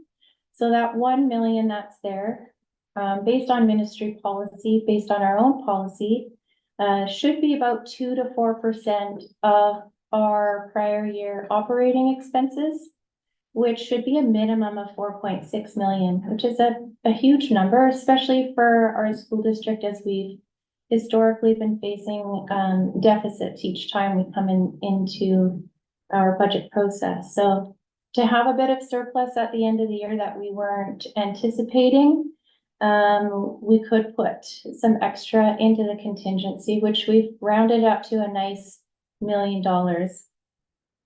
The rest of it that isn't restricted, what we have done is propose that it be restricted to be used to offset the deficit in 2025, 2026. And so we don't know what that number is at this point, but based on our multi-year financial plan, it looks like it's about 2 million. And so doing something like this would put us in a position where we would have just under 200,000 of a deficit to address. Now, keep in mind that we don't know all of the information at this point. It's really early. We don't know the ministry funding. There are lots of things that need to be incorporated into the budget as Julie and her team start to build that. But at a very high level, it would put us in a really good position. So I think I'll pause there if you have any questions regarding the accumulated surplus. And I don't know if you want to just work through the motions one by one. Okay. Sounds good, yeah. Perhaps what we can just pause though there, just to clarify anything and to provide an opportunity for folks to ask questions about what the first motion is recommending, in terms of the internally restricted amount of just over 8 million, and also the additional amount to bring, I understand that the unrestricted contingency of 1 million, what we're saying is we're bringing up the current contingency to 1 million. So it's like an additional amount on top of the 617 and change that we've got in there now, so that the contingency would be 1 million, or are we saying, no, we're going to allocate a further 1 million to the contingency? Thank you, Chair. Yeah, it's just bringing it up from 617,000 to 1 million. So it's just under 400,000 that we're adding.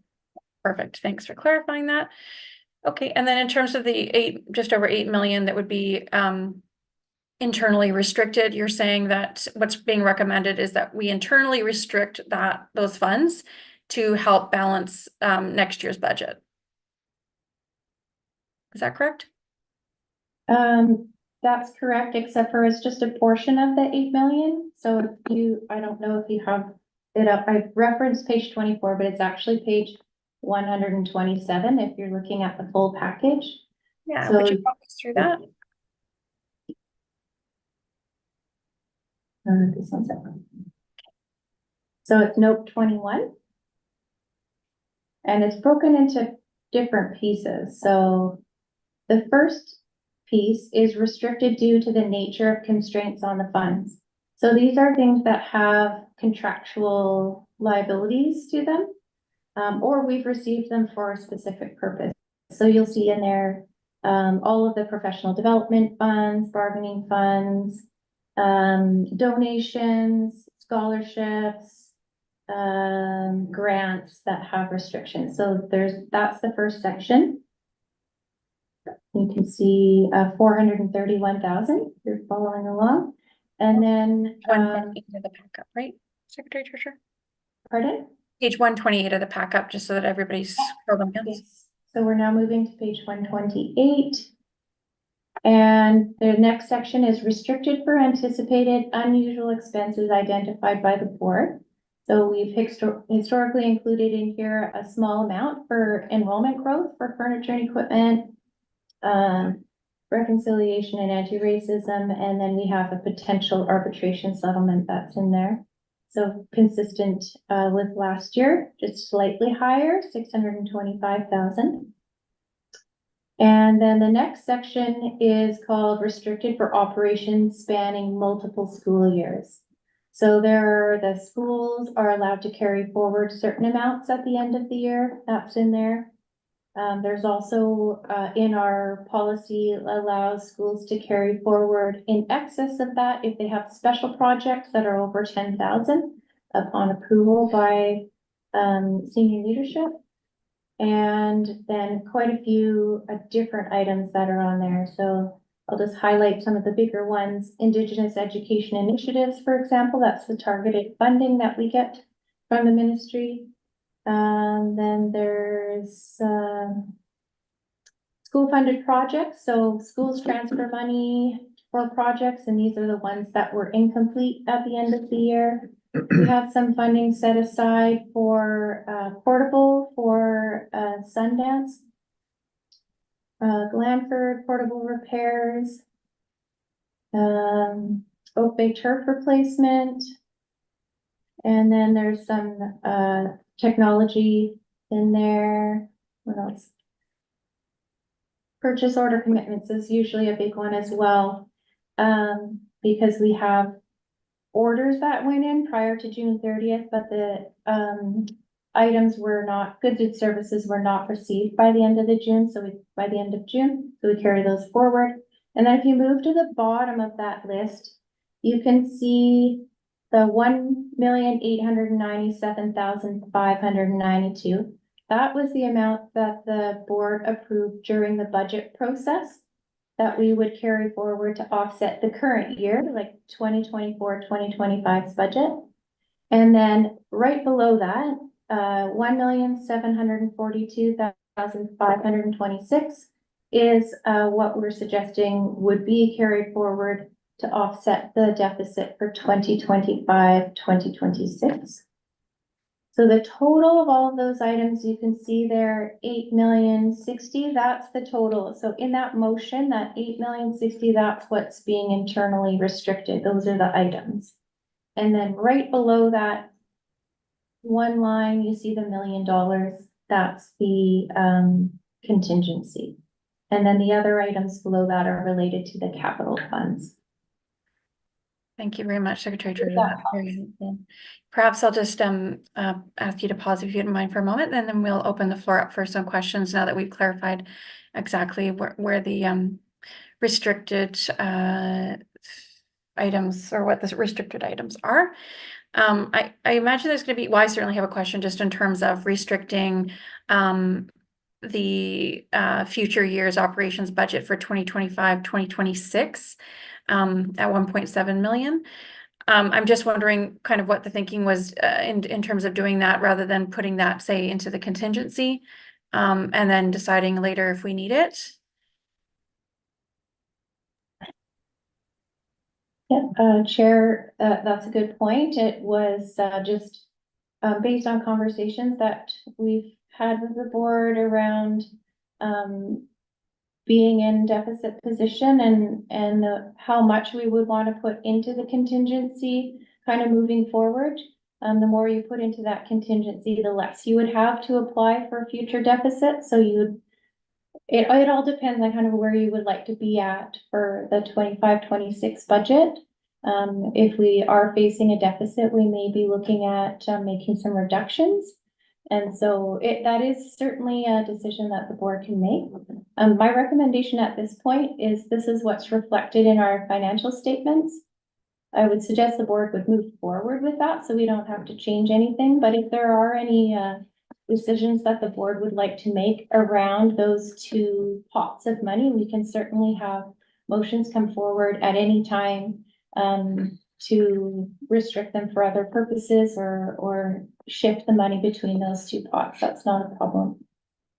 Thank you, Secretary Treasurer. So in other words, even if the board at a later date or tonight decides to move that, say that 1.7 million for the 2025-2026 or projected, deficit to our contingency, we would still have complete flexibility about how we utilized it if it's needed in 2025-26. I mean, I think we're starting to see some significant and good progress in terms of dealing with any structural components of our shortfalls. But that's at a cost, obviously, to like the available funds for schools, right? Whether it comes to travel or supplies or all the other things that we've cut instead of cutting staffing. So yeah, would you mind just clarifying that there would be no restriction? So if we went along with the kind of plan tonight, but later decided we wanted to move it to contingency or vice versa, decided to move it there tonight, we could do what we wanted with it, essentially, with unrestricted. That is correct. You could, at a later date, decide to move some of that into the contingency. You just need to carry a motion to do that. Perfect. Thank you so much. Really appreciate that. Trustee Painter, thanks for your patience. Go ahead. Thank you, Chair, and I apologize, as is my habit, I'm in the weeds, but just wanted clarification, the Oak Bay turf replacement funds, 168,000. That are those external funds that were applied or provided to us as part of the settlement, or are those internal operational funds that we are allocating to the process? Thank you, Trustee Painter. Secretary Treasurer, whenever you're ready. Unfortunately, these are our own operating funds that we've set aside for the cost to replace the infill. So there's ongoing conversations with the not the manufacturer, but the installer for the infill. We thought that this was going to be proceeding in the summer, but at the time it was planned to be installed, we had some wet weather, and so I think it's been delayed now until the spring. But we are uncertain as to whether or not we would receive any funds from anyone else for this. And given that we have joint use agreements and the school needs to use the field, we need to consider paying that out of our own pocket. Okay, Chair, if I might, perhaps this is something that we can address through facilities at a future meeting, because I'd like a few more details on this one. Yeah, you're welcome to let us know and let the Chair of Ops know, perhaps, so that we could maybe add an item to the agenda next month.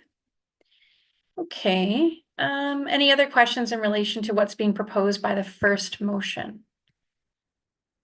And thank you to the Secretary Treasurer for walking us through that. We appreciate it. We appreciate all the detail, helps us to be fully informed. Okay, so I'm going to move us back up. I'm not seeing any other hands. So I'm just going to move us back up to the recommended motion. Secretary Treasurer, would you mind just reminding us of the recommended motion, the first one? So the recommended motion from Audit Subcommittee is that the Board of Education of School District number 61, Greater Victoria, approve the appropriation of $9,060,318 of the operating surplus as follows. 1, internally restricted $8,060,318, and 2, unrestricted contingency $1 million. Thank you very much. All right, so I'm going to first open the floor to any questions that our partners have or any comments that they would like to make before I ask my colleagues for a mover and a seconder. Okay. Trustees, would someone like to move the recommended motion? Thank you, Trustee Kwan, and looking for a seconder. Thank you, Trustee Mbowe. Any questions, comments, discussion in relation to the motion? All right, seeing none, all those in favor with a show of hands. And that is unanimous. Thank you, trustees. Okay. So let's not lose that thread. We do have a few things that we could be considering in terms of allocating monies depending on how things shape up during the financial year. So let's keep that in mind as we move forward. The second recommended motion in the packet this evening, coming from, again, the Audit Subcommittee's report related to the 2023-2024 financial year end, is that the Board of Education of School District number 61, Greater Victoria, approve the audited financial statements of School District number 61, Greater Victoria, for the year end June 30th, 2024. And further, that the board chair, the superintendent, and the secretary treasurer be authorized to affix their signatures to the statements where applicable on behalf of the board. Again, is there anything from these statements, Secretary Treasurer, that you would like to go through or highlight before I look to our partners for any questions or comments they may have? Thank you, Chair. I haven't prepared anything for the board. We had quite a detailed presentation at Audit Committee. So I think I'll just leave it at that, but Julie and I are here if there are any questions.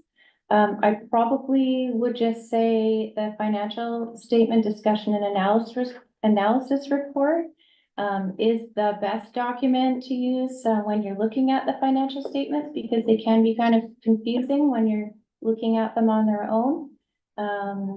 But so we're happy to answer questions now or in that, we'll get to that motion as well. Yeah, perhaps we can, I know I have a couple of questions, but I think they fit well under the analysis report item, so yeah. But again, I'm gonna open the floor to our partners. If you do have any specific questions or comments or thoughts you'd like to share in relation to the financial statements themselves, then please feel free before I turn to my colleagues for a mover and a seconder. Okay, I don't see any. Colleagues, would anyone like to move the motion and then second it? Thank you, Trustee Kwan, and then seconded by Trustee Gagnon. Thank you. Any discussion? Okay, seeing none. All those in favor? A show of hands. And that is unanimous. Thank you very much, trustees. And again, thanks everybody in the finance team for all the hard work and our auditors for all their hard work. The third recommended motion coming from the audit committee report is that the Board of Education of School District number 61 Greater Victoria approve the financial statement discussion and analysis report for year ended June 30th, 2024. Again, we're just gonna, I think, pause here, first of all, to let the Secretary Treasurer highlight anything from the analysis report that you want us to particularly note or potentially discuss. And then I'll again look to our partners and trustees. Thank you, Chair. I think probably what would be nice to highlight in this report is a year in review. I know when we're talking about financial items, numbers get kind of crazy, and having a year in review, there's some graphics there that might help sort of a summary of the key points that are within there, where our money comes from, what our team looks like, where the money goes, our student population, how we spend our dollars, and also we've included in there for each student what total revenue is and how much is spent. So it's kind of interesting information to look at it that way.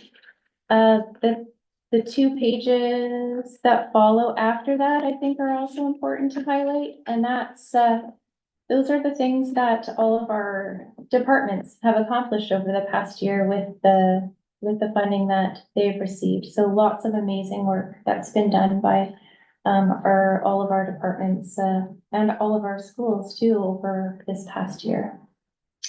Otherwise, I think I'll just leave the rest open for any questions that you might have. Both Julie and I are happy to answer any questions here. Sounds good. Thank you very much. Yeah, I was interested in the reporting around how many what each dollar goes toward and how many cents within that dollar is allocated where. Yeah, I had got a good chuckle out of that diagram. I thought, okay, this is a new one. I like it. It's very specific. Trustee Painter, go ahead.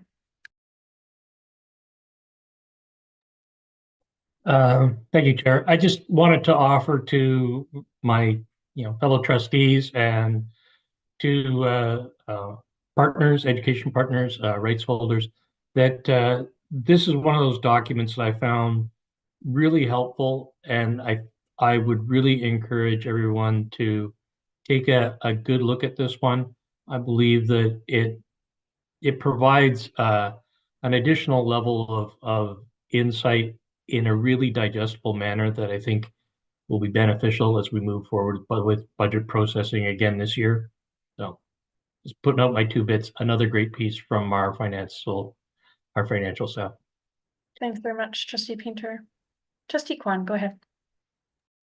Yeah, I think both the Secretary Treasurer and Trustee Painter took the words right out of my mouth. I was actually, if no one else is going to do it, I was going to highlight page 150 of the pack up, which is a year in review. I think our finance team and specifically our associate secretary treasurer did a great job in putting that together. I would actually like to see that highlighted on our website somewhere because I think a lot of work went into this, and I think it should be celebrated. And I think it's a really easy way to see what our district is up to when it comes to financials. And I just also, I think, highlight continuous improvement here. I think, we take our finance team has taken feedback and come with even more graphics and more statistics to display on this page. So, I think a lot of work has gone into producing this.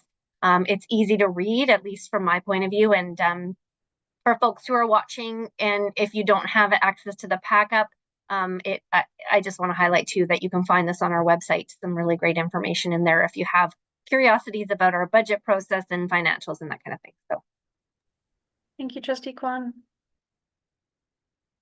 Are there any questions in relation to the analysis report?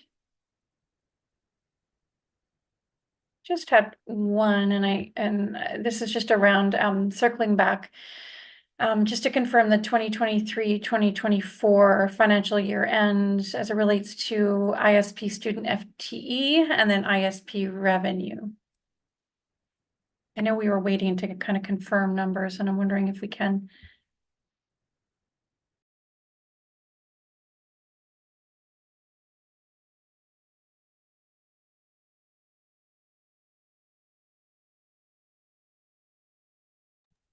Are you ready, Secretary Treasurer?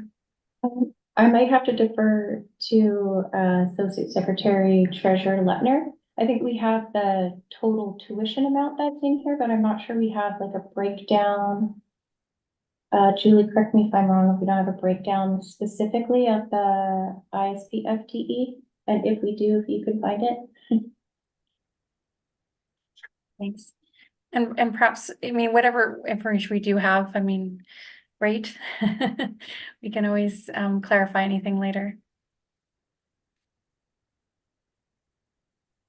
Go ahead, Julie, Associate Secretary Treasurer, whenever you're ready.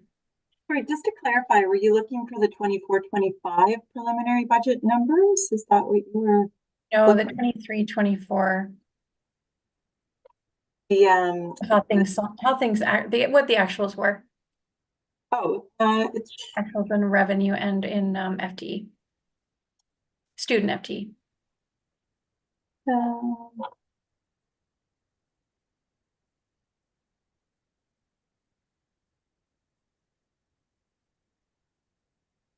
Yeah, not to worry. If you don't have it at hand, we can always come back to this at another time. sorry, just opening up the worksheet. Oh, yeah, no, take your time. Don't mean to rush you.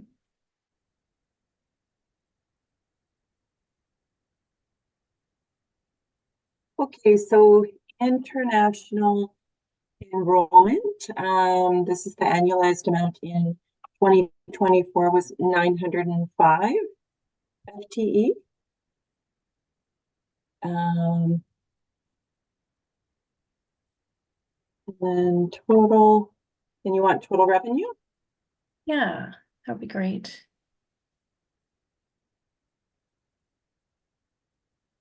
So total revenue, total international and out of student revenue. This is both short-term and the regular program. In the current year was $16,554,081. Thank you very much. Wonderful. Thanks so much. Appreciate it. All right. Any other questions in relation to the analysis report in the packet?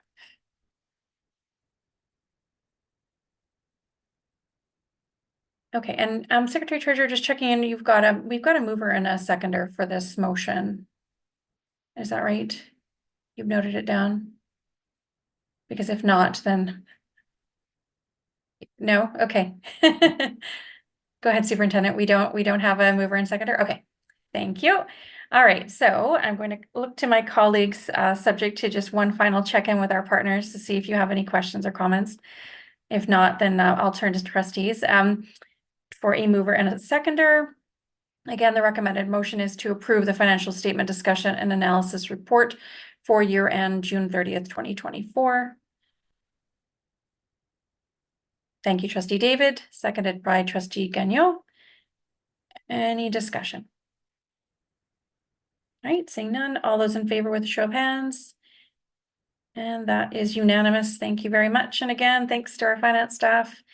We have one more recommended motion, and that is that the Board of Education of School District number 61, Greater Victoria, approve the schedules as required by the Financial Information Act for the period July 1st, 2023 to June 30th, 2024, and further that the the approved schedules be posted to the district website.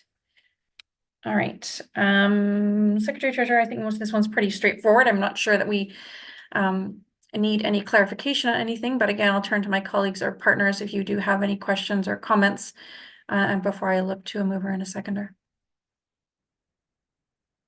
Okay, trustees, may I have a mover? Thank you, trustee Kwan, seconded by trustee Gagnon. Any discussion? Okay, seeing none, all those in favor with a show of hands. And that is unanimous. Thank you, everybody. Okay, we are now moving on to E, which is our district leadership team reports. Superintendent's report is first under E1A. Superintendent, is there anything you wish to highlight from your monthly report? Thank you, and through the chair, just a few areas to highlight.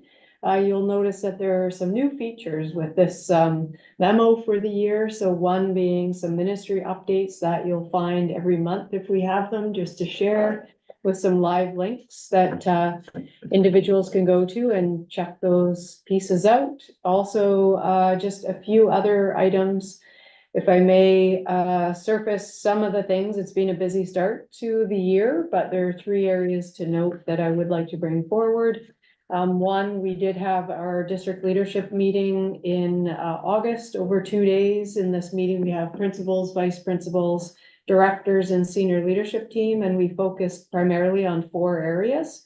Those are listed there. These areas will continue to be a focus throughout the year as we go a little bit deeper into our equity, diversity, and inclusion, Indigenous education, inclusive learning, and artificial intelligence. Also, as was mentioned by Chair Duncan already, we had our first representative advisory council. So in the conversations with chair and vice chair and the students and principals and vice principals and the students, we talked about the importance of student voice and the different opportunities the students would have to bring their voice, including work on the policies around substance use. And we meet monthly, so we will be continuing that conversation in October. For this year, it's a little bit different, and we are actually going to move to schools and have those conversations at schools. So in the past, we've had the meetings at the board office, and the students articulated, and we certainly supported the importance of going into schools and meeting there. So that next meeting in October will be at Esquimalt High. And then lastly, excuse me, when I'm going into schools to visit, I'm intentionally kind of bringing to this memo what conversations or what areas of focus we had. So I visited Quadra. I'm very thankful to the principal for spending time discussing the startup as well as challenges and walking through the school. So always taking time to be in schools, and then also enjoying the conversation around school plans and school goals and looking at each school in their areas of need. So those would be the 3 areas for this memo that I would like to highlight. And lastly is gratitude. Again, we had a busy summer, and so when we look to provide gratitude, we're also looking back into the work that occurred during July and August. So facility services definitely did a lot of work in cleaning and renovations and upgrades and projects throughout the summer. I want to highlight their work. As was already mentioned, also financial services. So a busy audit and year end and lots of work attached to that. So gratitude to that team. And gratitude to our entire learning community as we started the year. Lots of work throughout the summer with school-based principals and vice principals, with CUPE staff, and with teachers around getting the schools ready and this smooth start up to the year. So appreciation for all of those groups, as well as parents, caregivers, and rights holders for supporting their students as they came back into schools. That is my memo for this month. Thank you very much, Superintendent. Appreciate it. Okay, I'm going to open the floor to any questions or comments folks might have in relation to this month's report from the superintendent. And in no particular order, again, our partners are welcome as well if they have any questions. I'll turn to Trustee Painter to kick us off. Thank you very much for the report. Through the chair, I was wondering if the province has actually advised how the funding for its literacy initiative is going to roll out. I tried to look for it in the grants manual, but wasn't quite sure. I was feeling very optimistic, but it's $30 million across 3 years across 60 districts. And although I'm hoping that we'll benefit from common approaches and such, I was wondering what that's actually going to look like in our district on such a critical issue as literacy for children with learning disabilities and other challenges. Thank you. Thank you, Trustee Painter. Superintendent, go ahead. Yeah, through the chair, and thank you, Trustee Painter. We are eagerly awaiting more information on that. We haven't had the dollar figure that we would be receiving. We've only received sort of the overall money that you have mentioned and the overall plan for the early intervention, as well as the professional development and screening, but nothing specific to our district or specific to how and what that might look like. Thank you, Superintendent. Any other questions in relation to the superintendent's report? Okay. Seeing none, I'm going to ask my colleagues then for a mover and a seconder to receive the superintendent's monthly report. Thank you, Trustee Mabobi, and a seconder. Thank you, Trustee Kwan. Any discussion? All right, hearing none, all those in favor with a show of hands. And this is just again receiving the superintendent's report. That's unanimous. Thank you very much. Okay, so we're going to move on to B, which is the Enhancing Student Learning Annual Report for 2024-2025. There is a recommended motion to approve the Enhancing Student Learning Annual Report for 2024-2025 as presented. Superintendent Whitten, I'll turn the floor over to you. And if you wouldn't mind just highlighting some of the changes and in particular, how we've incorporated feedback that we've received since we looked at this at OPS. Thank you, and through the chair. So a few areas that we were able to make some changes on. So we did receive the feedback on September 16th with regards to incorporating different elements. So we made font changes, and also the template was the green color, and we were able to change the template to black. So that was one. We also went and tried to standardize the font. So some of it was bold and some of it wasn't. So we tried to align that. With regards to the information in there, we did broaden the definition of the Quanquam Spacing program. We also looked at incorporating the FSDNA into the appendix, as well as our strategic plan. And we put some pictures in there. I'm trying to think of the other things that we brought forward. We used strength-based language when we were talking about the surplus or not the surplus. We didn't mention the other, we took out the deficit language. So that was feedback that we received. And I think that was the majority of the feedback we received. Thank you, Superintendent. Were you able to work in a piece on ongoing reporting at the governance level? And something about the metrics that we're going to use to know that we are moving the dial and improving in our areas of focus?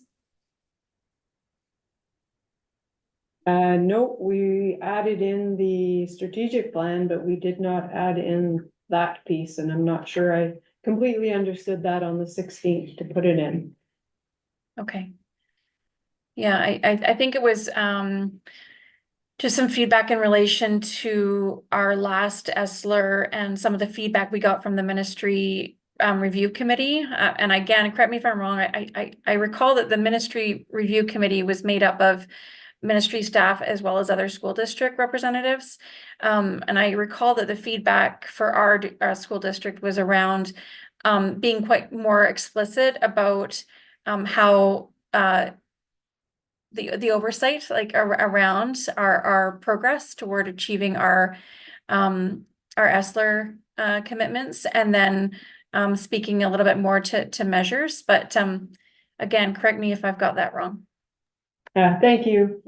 Yes, we did review the feedback. There were 3 areas that came from the feedback, and one of them was around our strengthening our local data.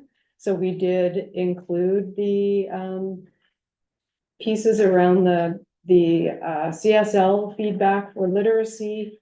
So we did look at that, what we got from the ministry, and try and include it. But I'm not sure it went into the governance piece of that. Okay. And in terms of, thank you, Superintendent, in terms of like ongoing monitoring, I know that the plan is to have presentations at Ed Policy.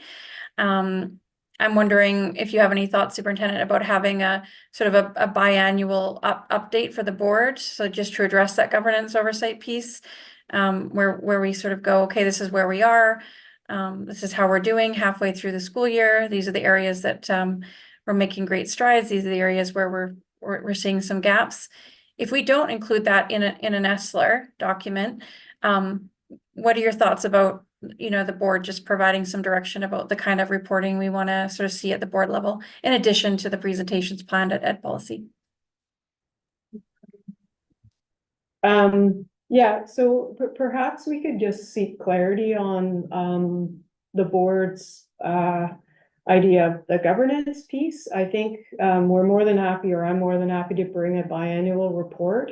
You will see that each element of the ESLR or the work that we're doing in the district will come to Ed Policy. So we will see both school level data as well as provincial and district level data on each of the elements: literacy, numeracy, mental health and well-being, and career development. And so those pieces will come forward. If you could perhaps maybe just clarify what elements of the governance model, so we don't miss that part as well. Yeah, no, I'm thinking more of like viewing things through that strategic lens, so at a higher level. And again, perhaps the presentations at Ed Policy will address that. I'm not convinced that they will. They certainly have it in the past, and I know we've talked about how the reporting looks, and so yeah, perhaps we can just have some discussions offline about the nature of reporting, and it doesn't have to be tonight. I think the other thing is just checking in about in terms of feedback. We had feedback received at Ops. I know we have also received some emails. I know we got an email from Tracy Humphreys, the executive director over at BC Confederation of Parent Advisory Councils. I'm just wondering if we've had an opportunity to include that in our document. There's just some feedback about disaggregating data, grade to grade transitions, that kind of thing. Would it be possible to send me that email? I'm not sure if I received it or if it's in my emails, but I'm not familiar with that. Absolutely, yeah. It came into the trustees at sd61.bc.ca, which I think you and the secretary treasurer get. But let me forward it on to you. Okay, so while I do that, I'm going to open the floor up to any sort of questions or comments folks may have in relation to the revised draft ESLR and the pack-up. Who would like to kick us off? Trustee Kwan, go ahead. Yeah, and I guess I did see a lot of the feedback being incorporated into the document, and I guess my question would still be around when we look at page 227, particularly at the bottom, it's page 5 of the actual ESLR. And when we're looking at increased completion rates and increased literacy rates, just the language of these will be priority areas of focus and can be addressed through. And I just wondered, do we want to continue to say we can, or we will? It's just it's that commitment kind of level of where we're going with that. So, and the same thing with the increased literacy rates. Growth could be made to the percentage of all students, and improvement could be achieved, but kind of thinking as to will it? So maybe just making a commitment to what we will be doing. Thank you, Trustee Kwan.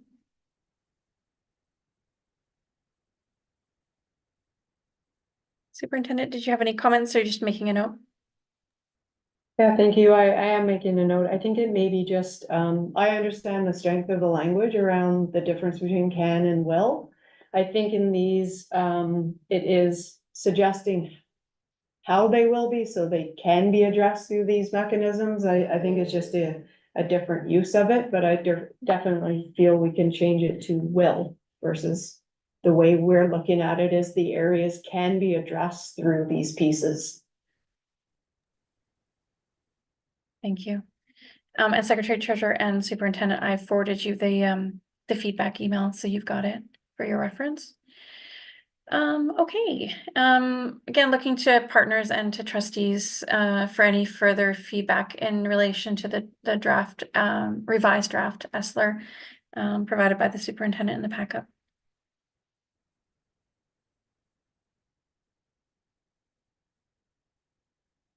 Go ahead, Trustee Kwan.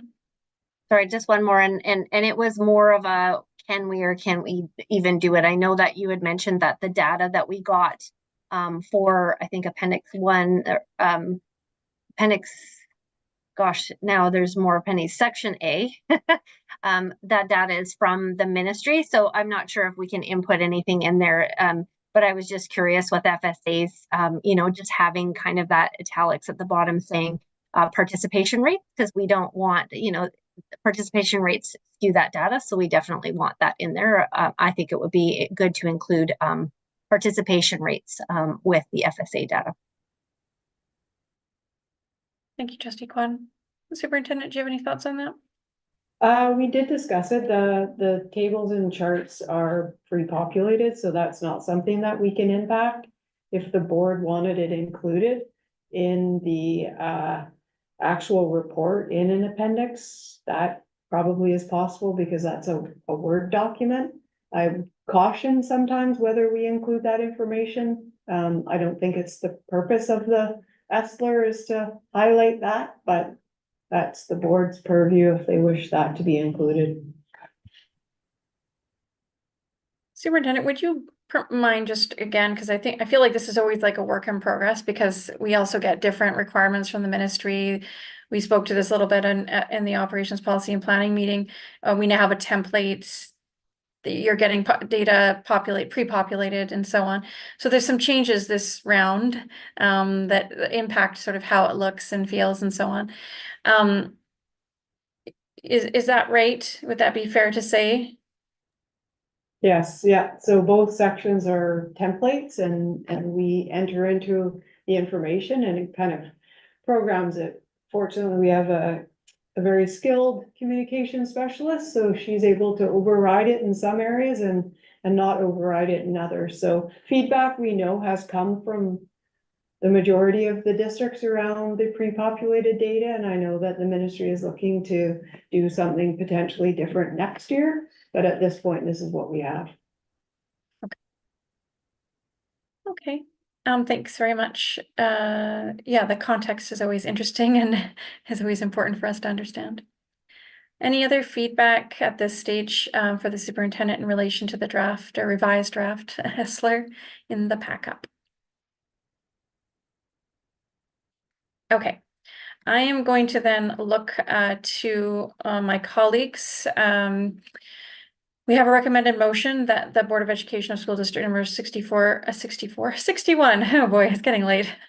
Just throw out any number, you never know what I might say. 61, Greater Victoria approve the Enhancing Student Learning Annual Report 2024-2025 as presented.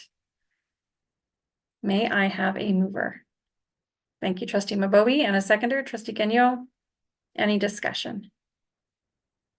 All right, seeing none, all those in favor with a show of hands. And that's unanimous. Thank you, everybody. That pause helped Trustee Gagnon contemplate his vote. Thank you. Okay, all right, well, we look forward to, we know this is a lot of work and you're always sort of reacting to changes and change requirements from the ministry. We look forward to seeing the presentations evolve at Ed Policy and having further discussions. Thanks so much for all the work putting it together for us. Okay, folks, our next item is under C, Elementary Students and Middle School Music Equity Ad Hoc Committee Terms of Reference. Again, we have a recommended motion that the Board of Education of School District number 61, Greater Victoria, approve the terms of reference for the Elementary and Middle Music Equity Ad Hoc Committee. I'm going to open the floor first to the superintendent, who I believe was leading this work for us. If you want to highlight anything or provide us any advice around the recommended motion.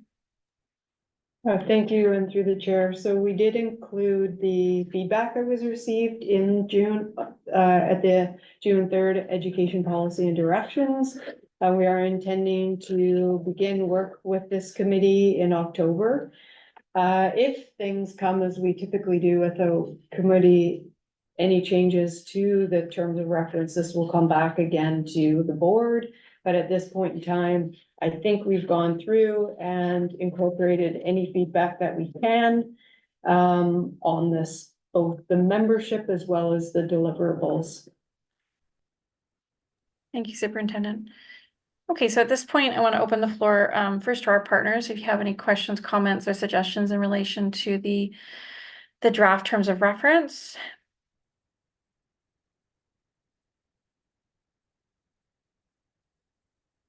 Okay, then I'll turn to my trustee colleagues. If you have any thoughts or questions that you want to raise, Trustee Painter, go ahead.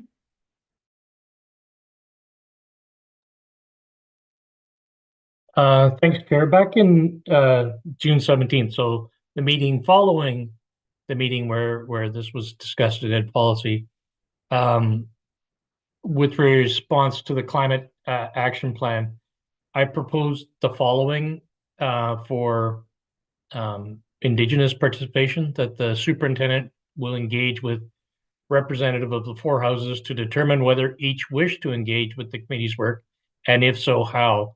Examples: direct involvement in committee meetings, receive and provide comments on meeting agendas, meeting summaries / other. And this was one that was accepted by trustees at that meeting and then moved on thereafter.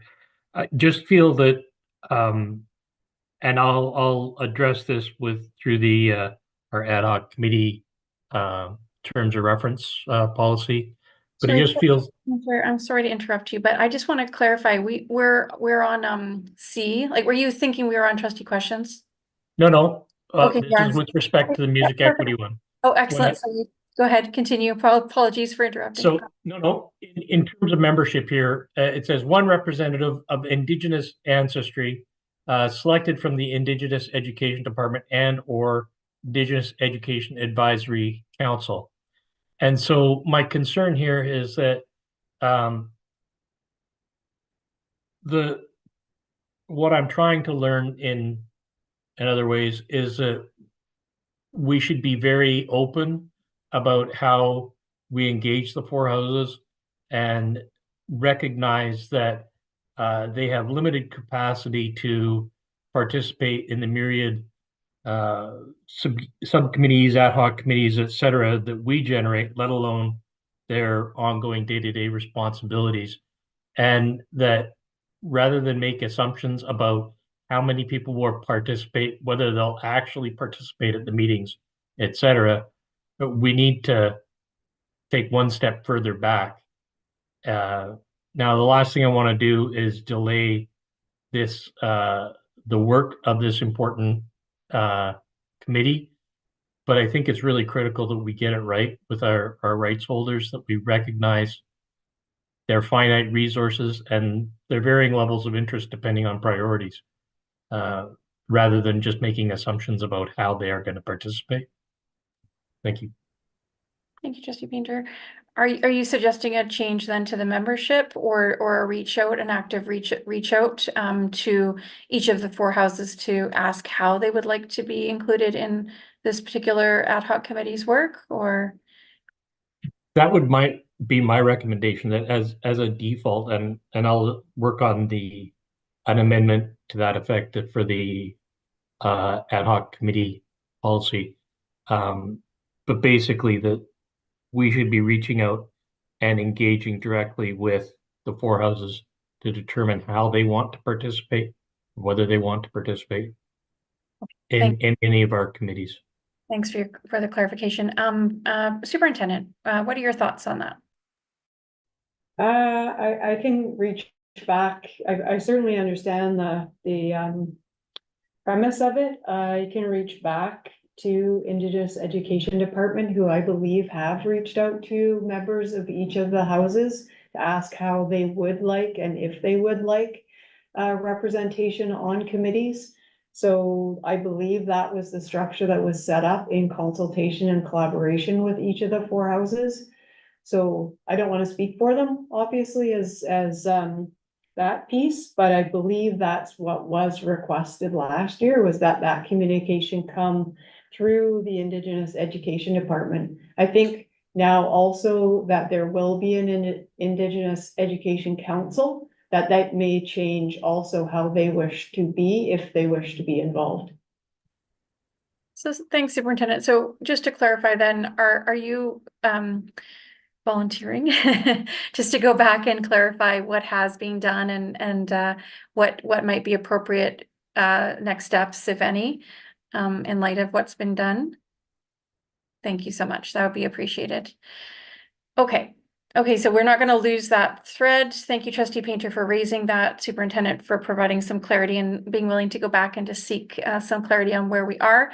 And then we can pivot according to what we then understand to be the wishes of each of the 4 houses. Trustee Kwan, go ahead. Sorry, and I forgive me if I'm not understanding process properly, but I think in the past with some committees, we've actually allowed the first meeting of the committee to review the terms of reference. So is now the right time for the board to be approving it, or should we be waiting until the committee has met? So if in case they have any recommendations for the TOR. Yeah, Superintendent, go ahead. Yeah, thank you.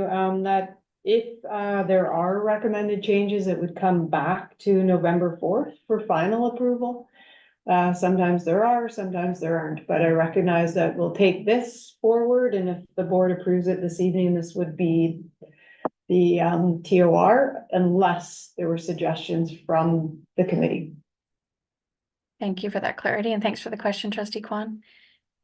So is there, again, opening the floor to both our partners and trustees, are there any thoughts in terms of the draft before us, other than the point that Trustee Painter made, which Superintendent Whitten will take forward? Is there any other aspects of the terms of reference you want to discuss or review or suggest an amendment to? Okay. If not, then I'm going to turn again, look to my colleagues for a mover and a seconder for approval. And again, just reiterating, the committee will review their own terms of reference. And if they do have any suggestions they want the board to consider in terms of amendments, and it'll come back to us. All right. So I'm just looking for a mover to approve the terms of reference as presented. Who would like to move those? Trustee Kwan, thank you very much. And a seconder. Thank you, Trustee Gagnon. Any discussion? Okay, seeing none, all those in favor with a show of hands. And that is unanimous. Thank you, trustees. Okay, so we are moving along in our agenda. We are now looking at trustee questions. Trustees, again, this is our opportunity to ask questions. Well, no, Trustee Kwan, you kick us off. Well, since we just had the Music Equity Ad Hoc Committee, I'll continue on that same road and just I've had some feedback about filling positions for the strings hubs, and I just wondered where we were at with filling those positions, if there's still any that are unfilled, and if we have plans on how we will fill those and whether we're making any adjustments to be able to fill them. Thank you, Trustee Kwan. Superintendent or Associate Superintendent Arts, go ahead. Thank you, and through the chair, yes, we are continuing to progress along. So we did post out the hubs in the summer, and we were able to fill 6 of those positions at that time. And then we reposted them again in the September round. So it's a very common practice with postings to post 2 times to see if things are able to fill. We were able to fill another position at that time, and then our remaining positions that were not filled were 9 of them. And what we did is we've looked to separate them. So if it was a hub of 2 schools, we split that time in half, and now have posted smaller amounts of time at 1 school each, because we had some staff who had contacted HR to say that they could take a smaller posting, but they couldn't take a hub, that the FTE was too much for them. So we do anticipate that we will continue to fill the hubs. Those postings should have gone up today. They were submitted to HR today, so hopefully they've gone up. They post for a week, now is our common posting practice, so they'll post for 5 days and fill within 5 days. So we'll have a better sense there of where we're at. We do have enough qualified strings teachers in the district who have available FTE to fill all the positions.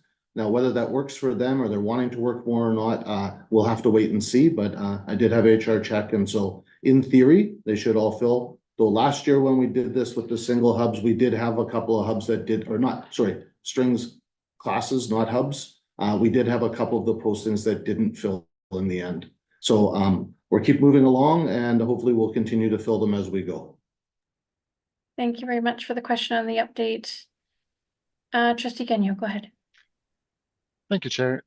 Just out of a point of curiosity, whether or not the Indigenous full-day kindergarten program continues to be operating out of the district / Craig Flowers School. Just looking at the registration page on the website, and it links to a document that's a few years out of date. So just wanted a clarification on that. Thank you. Thank you very much. Associate Superintendent Arts, go ahead. Yes, thank you for the question. Through the chair, yes, the class continues and has enrollment again this year and is at Craig Flower. Thank you very much.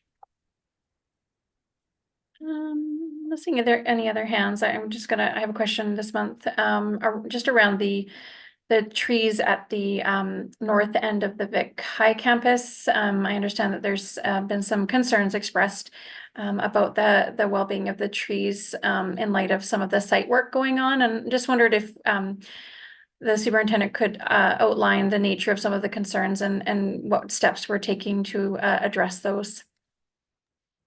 Yeah, and thank you to Director of Facilities for providing me the update, but yeah, recognizing there has been a lot of activity on the Vic High site over the last number of years. There are 2 saplings near the Belfry Theatre that are part of the new tree planting for the seismic project. One of these saplings did very well, and the other one not as well, due to the dry, hot summer and maybe some other factors. So the one that has not fared well will be replaced this week, as it is a proper time of fall to plant trees. The tree protection near the Belfry Theatre has been installed around the existing trees, and once the sapling is replaced, the tree protection will be installed around this tree as well, following proper guidelines. There was an arborist on site to discuss and to confirm the tree protection and was satisfied with the excavation. The site preparation was complete before the tree protection was installed, due to having to deal with the existing garden and services, as well as work being done at the front of the school by the same contractor. So the timing of the excavation was an oversight and has been discussed and corrected for future builds. All of the tree protection is now installed along Gladstone and the Belfry Theatre side. And the arborist will be issuing a memo confirming this stage of the work as far as tree protection and excavation, and will return when further excavation is required due to the necessary underground services. In addition, the district has retained a certified utility arborist to complete the tree trimming required due to the overhead BC Hydro service lines. That was a mouthful, but that was the update. Thank you very much, Superintendent, and to Marnie and the team for providing that update. We appreciate it. Okay, are there any other trustee questions before I move us along in our pack up? Okay, so next up is the Secretary Treasurer's monthly report. Secretary Treasurer, I'm going to turn the floor over to you to highlight anything that you wish from your report. Just don't see it. Thank you, Chair. Yeah, just one event that was quite exciting. Well, this report runs from June 17th, so throughout the whole summer, was able to attend Spectrum Community School with the Rexham event. Nice to get out of the board office and be at a school, seeing lots of students. It was really nice. And I think that's it. The rest are mainly just meetings and a couple of pro-D things. Happy to answer any questions. Thank you, Secretary Treasurer. Okay, so any questions for the Secretary Treasurer in relation to her monthly report? And again, this is open to trustees or partners around the table if you have questions. Okay, I'm not seeing any. So I'm going to look to my colleagues to move a motion again to receive the Secretary Treasurer's report as presented. Thank you, Trustee Mabobi, and a seconder. Trustee Kwan, thank you very much. Any discussion? Okay, seeing none, all those in favor with a show of hands. And that is unanimous. Thank you, trustees, and thank you, Secretary Treasurer, for your monthly report. We're now at B. This is the 2025-2026 budget development process item. Secretary Treasurer, again, do you want to walk us through this and just let us know kind of what you're hoping to receive from us this evening to help start this work? Perfect. Thank you, Chair. So I included in the agenda package some of the documents that we used last year. I actually had intended to attach them, but if you see just below there is a link to the 24-25 budget development process. If you click that link, it'll take you to all of those documents. So just an oversight there. What I've included in this memo is that we did have a feedback process for our budget process last year. Was a survey that was sent out. And what I've tried to do, as I highlighted all of the sort of components of our process last year, is pulled out any of the comments that were directly related to that component. Some of them were tricky to know for sure. So, and some were more general in nature. So I've included them sort of in a section on their own at the bottom, just things in general to consider. Yeah, so throughout the memo, we talk about the connections meetings that we had last year. We had meetings with students at secondary schools. We also had meetings with education partners and also the VPA. Some of the events that we had were the student symposium, talking tables event, and one public meeting. And then as an advisory to the board, we moved away from the budget advisory committee, a large committee, into 3 budget working groups focused on 3 separate areas. And one thing to just highlight that will be new for the 2025-2026 budget process is the incorporation of the Indigenous Education Council. So I just highlighted that. And also provided, as I mentioned, the general feedback for things to consider as we look ahead to the budget process for the next year. So I think in this meeting, if everyone has it in them to provide feedback, we're looking to, or you can send it along to us after this meeting. feedback that you might have on the budget process for next year. I'd love to be able to bring sort of a draft budget process timeline to the operations, policy and planning committee meeting in October. So that's October 21st, for discussion, and then bring it to the board for approval on October 28th. So if there is any additional feedback, either this evening or feel free to send an email, and we'll just try to incorporate that feedback into a draft plan on October 21st. Thank you. Thank you. Really appreciate it. I'm going to open the floor just in case there is anyone that would like to feed anything back this evening in relation to the planning going into the budget process for this year. Feel free. If not, as the Secretary Treasurer offered, you can feel free to email those in. Trustee Kwan, go ahead. I just had a question. Appreciate the way you kind of filtered it out and put the following feedback is specific to the events at the bottom of each event. That was really helpful and easy to read. I was just curious about that feedback. Was that taken right after the event happened, or was it after the whole budget process was complete, or was that even before from the previous year's budget? I was just curious about timing. Go ahead, Secretary Treasurer. Yeah, through the chair. So on April 29th, we presented the survey results. And so there was a whole list of comments that were related to questions that we asked about the 24-25 budget process. So it was done after the entire budget was approved, not immediately after each of the events. So what I tried to do is sort of filter through the comments to see if I could find ones that I thought were related to that specific event. Some of them were pretty obvious, like that it was the student event that they were talking about, other ones not as much. So I did my best, and I think the comments there will support. In some cases, I don't know that there were specific comments, so you might see that looking for feedback, additional feedback on those areas, like the partner meetings and the BPVPA meetings specifically. Thank you, Secretary Treasurer. Do we have any specific feedback? I know that I'm certainly, for my part, really keen to continue this year with some of those partner meetings, like the opportunity to meet with each individual partner, the additional opportunities that we had as a board to meet with students at each of the secondary schools was hugely beneficial, and I anticipate is going to directly feed into our planning for this budget year coming.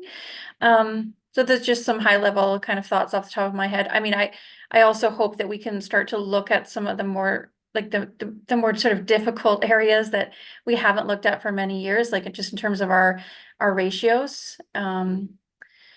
And delving into those and sort of looking at those through new eyes and a different lens, perhaps, and assessing those in terms of needs at the school-based level. I know that folks have talked about, you know, starting fresh, like starting, and again, I'm sure there's an accounting term to describe this, but where you just basically start budgeting without any preconceived notions, yeah, and just start building a new budget. And again, I don't know how feasible that would be, but something I think that would be interesting to discuss moving forward in terms of process. So yeah, Secretary Treasurer or anyone else around the table, go ahead, Secretary Treasurer. I think what you're referring to might be called zero-based budgeting, where you kind of start from zero and you build up. My only caveat with that is it's very time consuming, and often organizations will take multiple years to do that, not just 1 year. So that's something we might want to keep in mind. Yeah, no, that's good advice. And so, yeah, perhaps we look to, if folks do want to move in that direction, perhaps we look to a multi-year plan to do something like that, where we don't expect to succeed in the first year, but maybe we start those efforts in this budget development cycle and look to do it over a 2-year period. But yeah, food for thought. Thank you, Secretary Treasurer, for bringing this forward and getting the conversation started early. We really appreciate it. Before I move us on, I want to just pause to see if anyone else would like to share any thoughts at this point. Otherwise, please feel free to connect with us via email.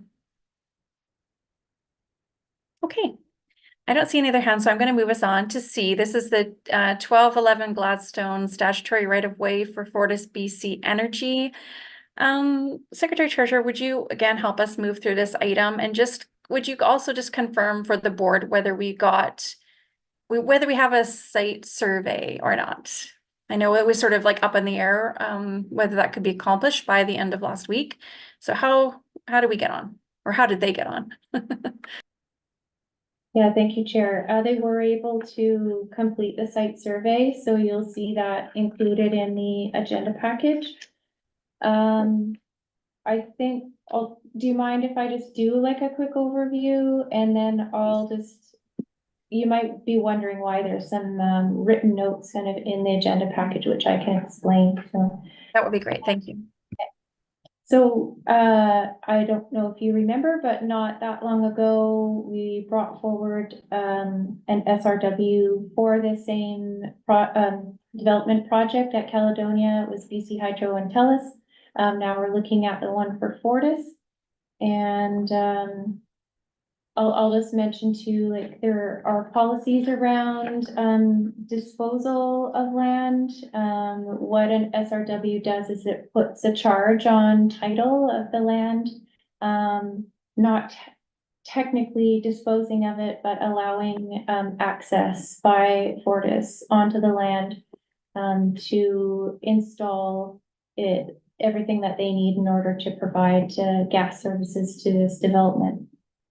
Our policy and regulation and the ministerial order don't apply to SRWs, and so we don't require ministerial approval for this. We just require a board bylaw, which requires 3 readings in order to pass in one day. So in the agenda package, you'll see a memo, and I've included motions there that are quite a bit shorter, particularly the bylaw motion is quite a bit shorter than the actual bylaw that is included on the next page.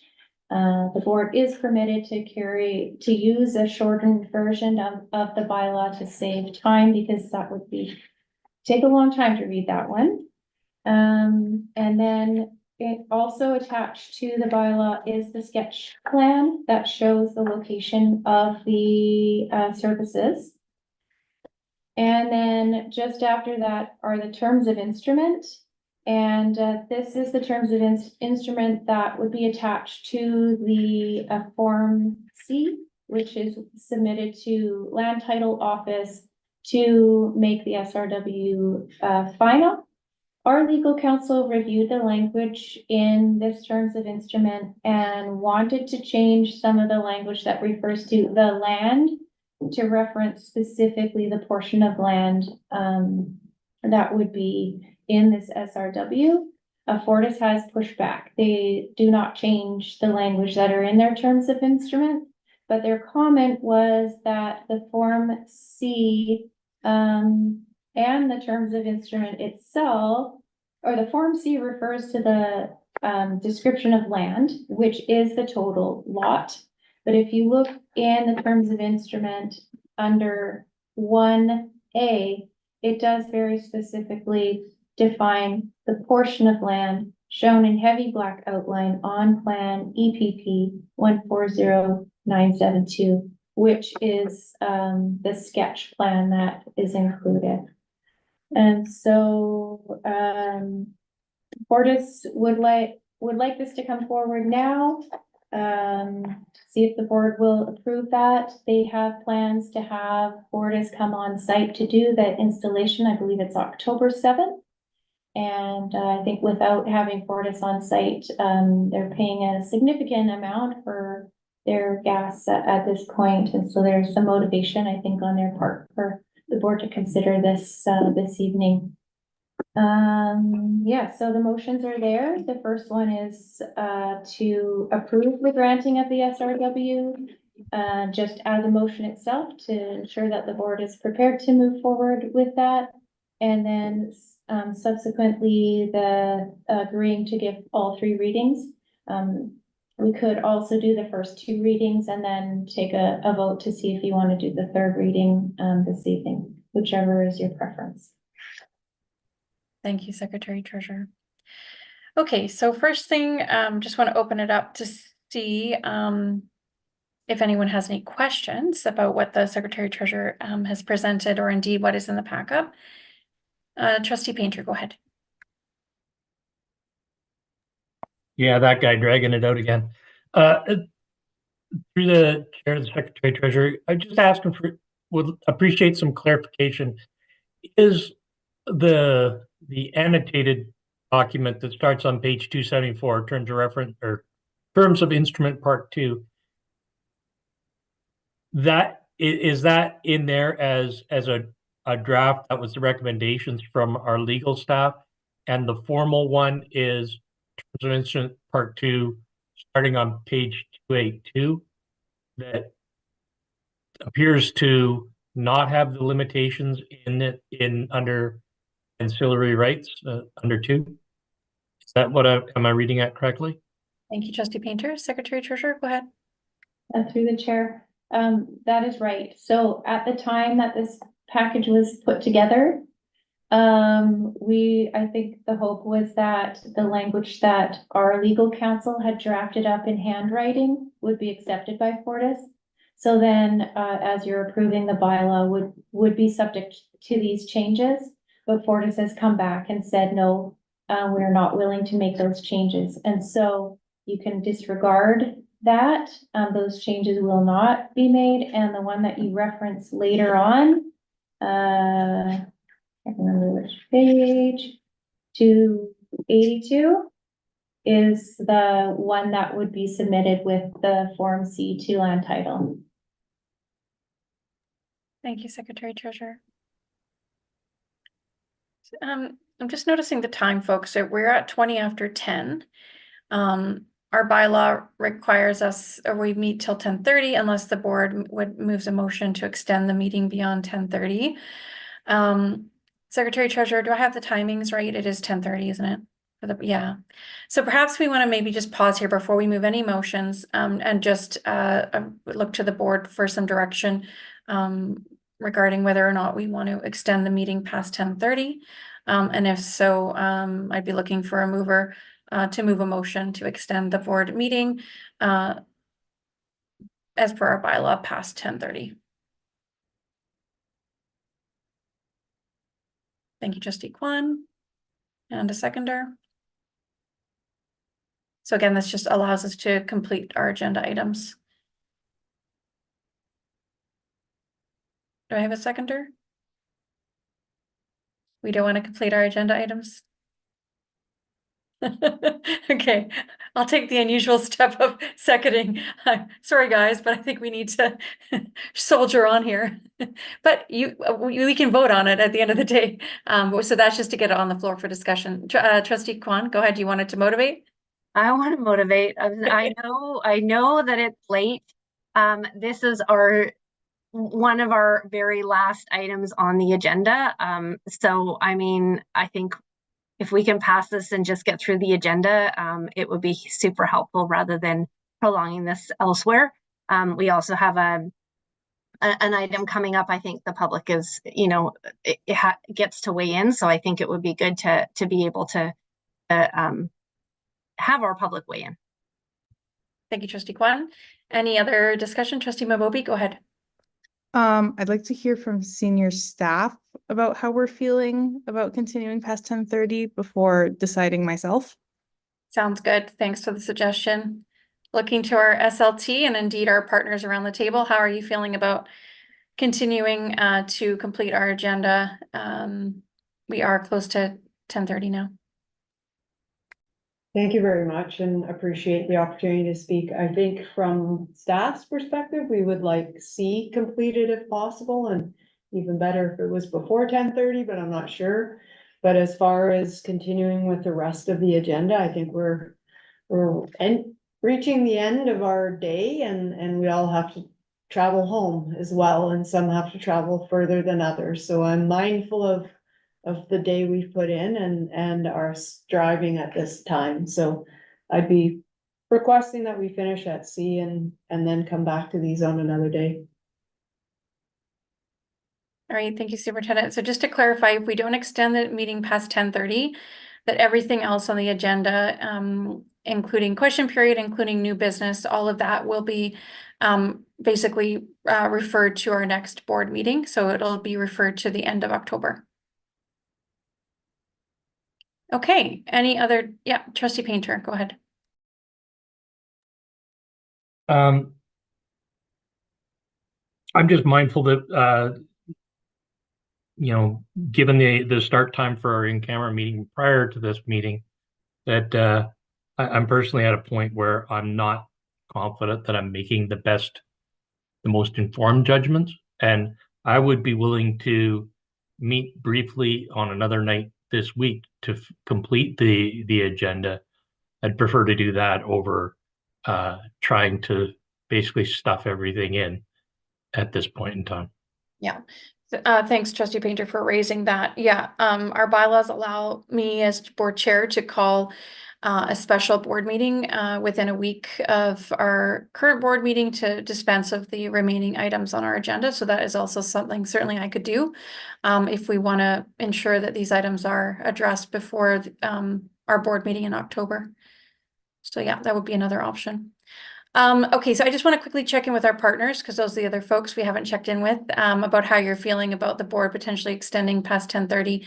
Our staff have suggested that we extend just long enough to deal with the statutory right away, and then we would be adjourned after that for the evening. How are our partners feeling? Is there what's your sense? Sorry, it's taking me a little while to unmute. Carleen, go ahead, and then Carolyn. Hi there. I just wanted to say that we would support Trustee Painter in kind of reconvening at a meeting a little bit later on this week due to the urgency of some of the things that we would like to talk about, but certainly understanding the late hour this evening. Thank you very much. Carolyn, go ahead. Yeah, I just wanted to apologize that my computer died there, and then it took me a long time to get back on the internet. So yeah, I'm sure that work meeting this way is challenging, and it is late. And so yeah, anything that needs to be dealt with needs to be dealt with, but you're the board. Thank you very much. No, we appreciate that. Okay, I think we've heard from everybody around our table that wishes to contribute their views, and I think it's time for me to call the question. So the question before us is whether we extend the meeting past 10:30. And if we don't, then we're gonna move to call for adjournment. All right, so all those in favor of extending the meeting beyond 10:30 with a show of hands. All those opposed? And the motion fails. So I'm going to be calling for adjournment, looking for a mover to adjourn. Thank you, Trustee Mabobi, and a seconder, Trustee Gagnon. All those in favor? And that is, all those opposed? Okay, abstentions, I don't think, so everyone was in favor except for Trustee Kwan, who's opposed. All right, we'll be in touch, folks, about arranging a special board meeting to dispense of the remaining items. Thanks so much for your patience and your contributions.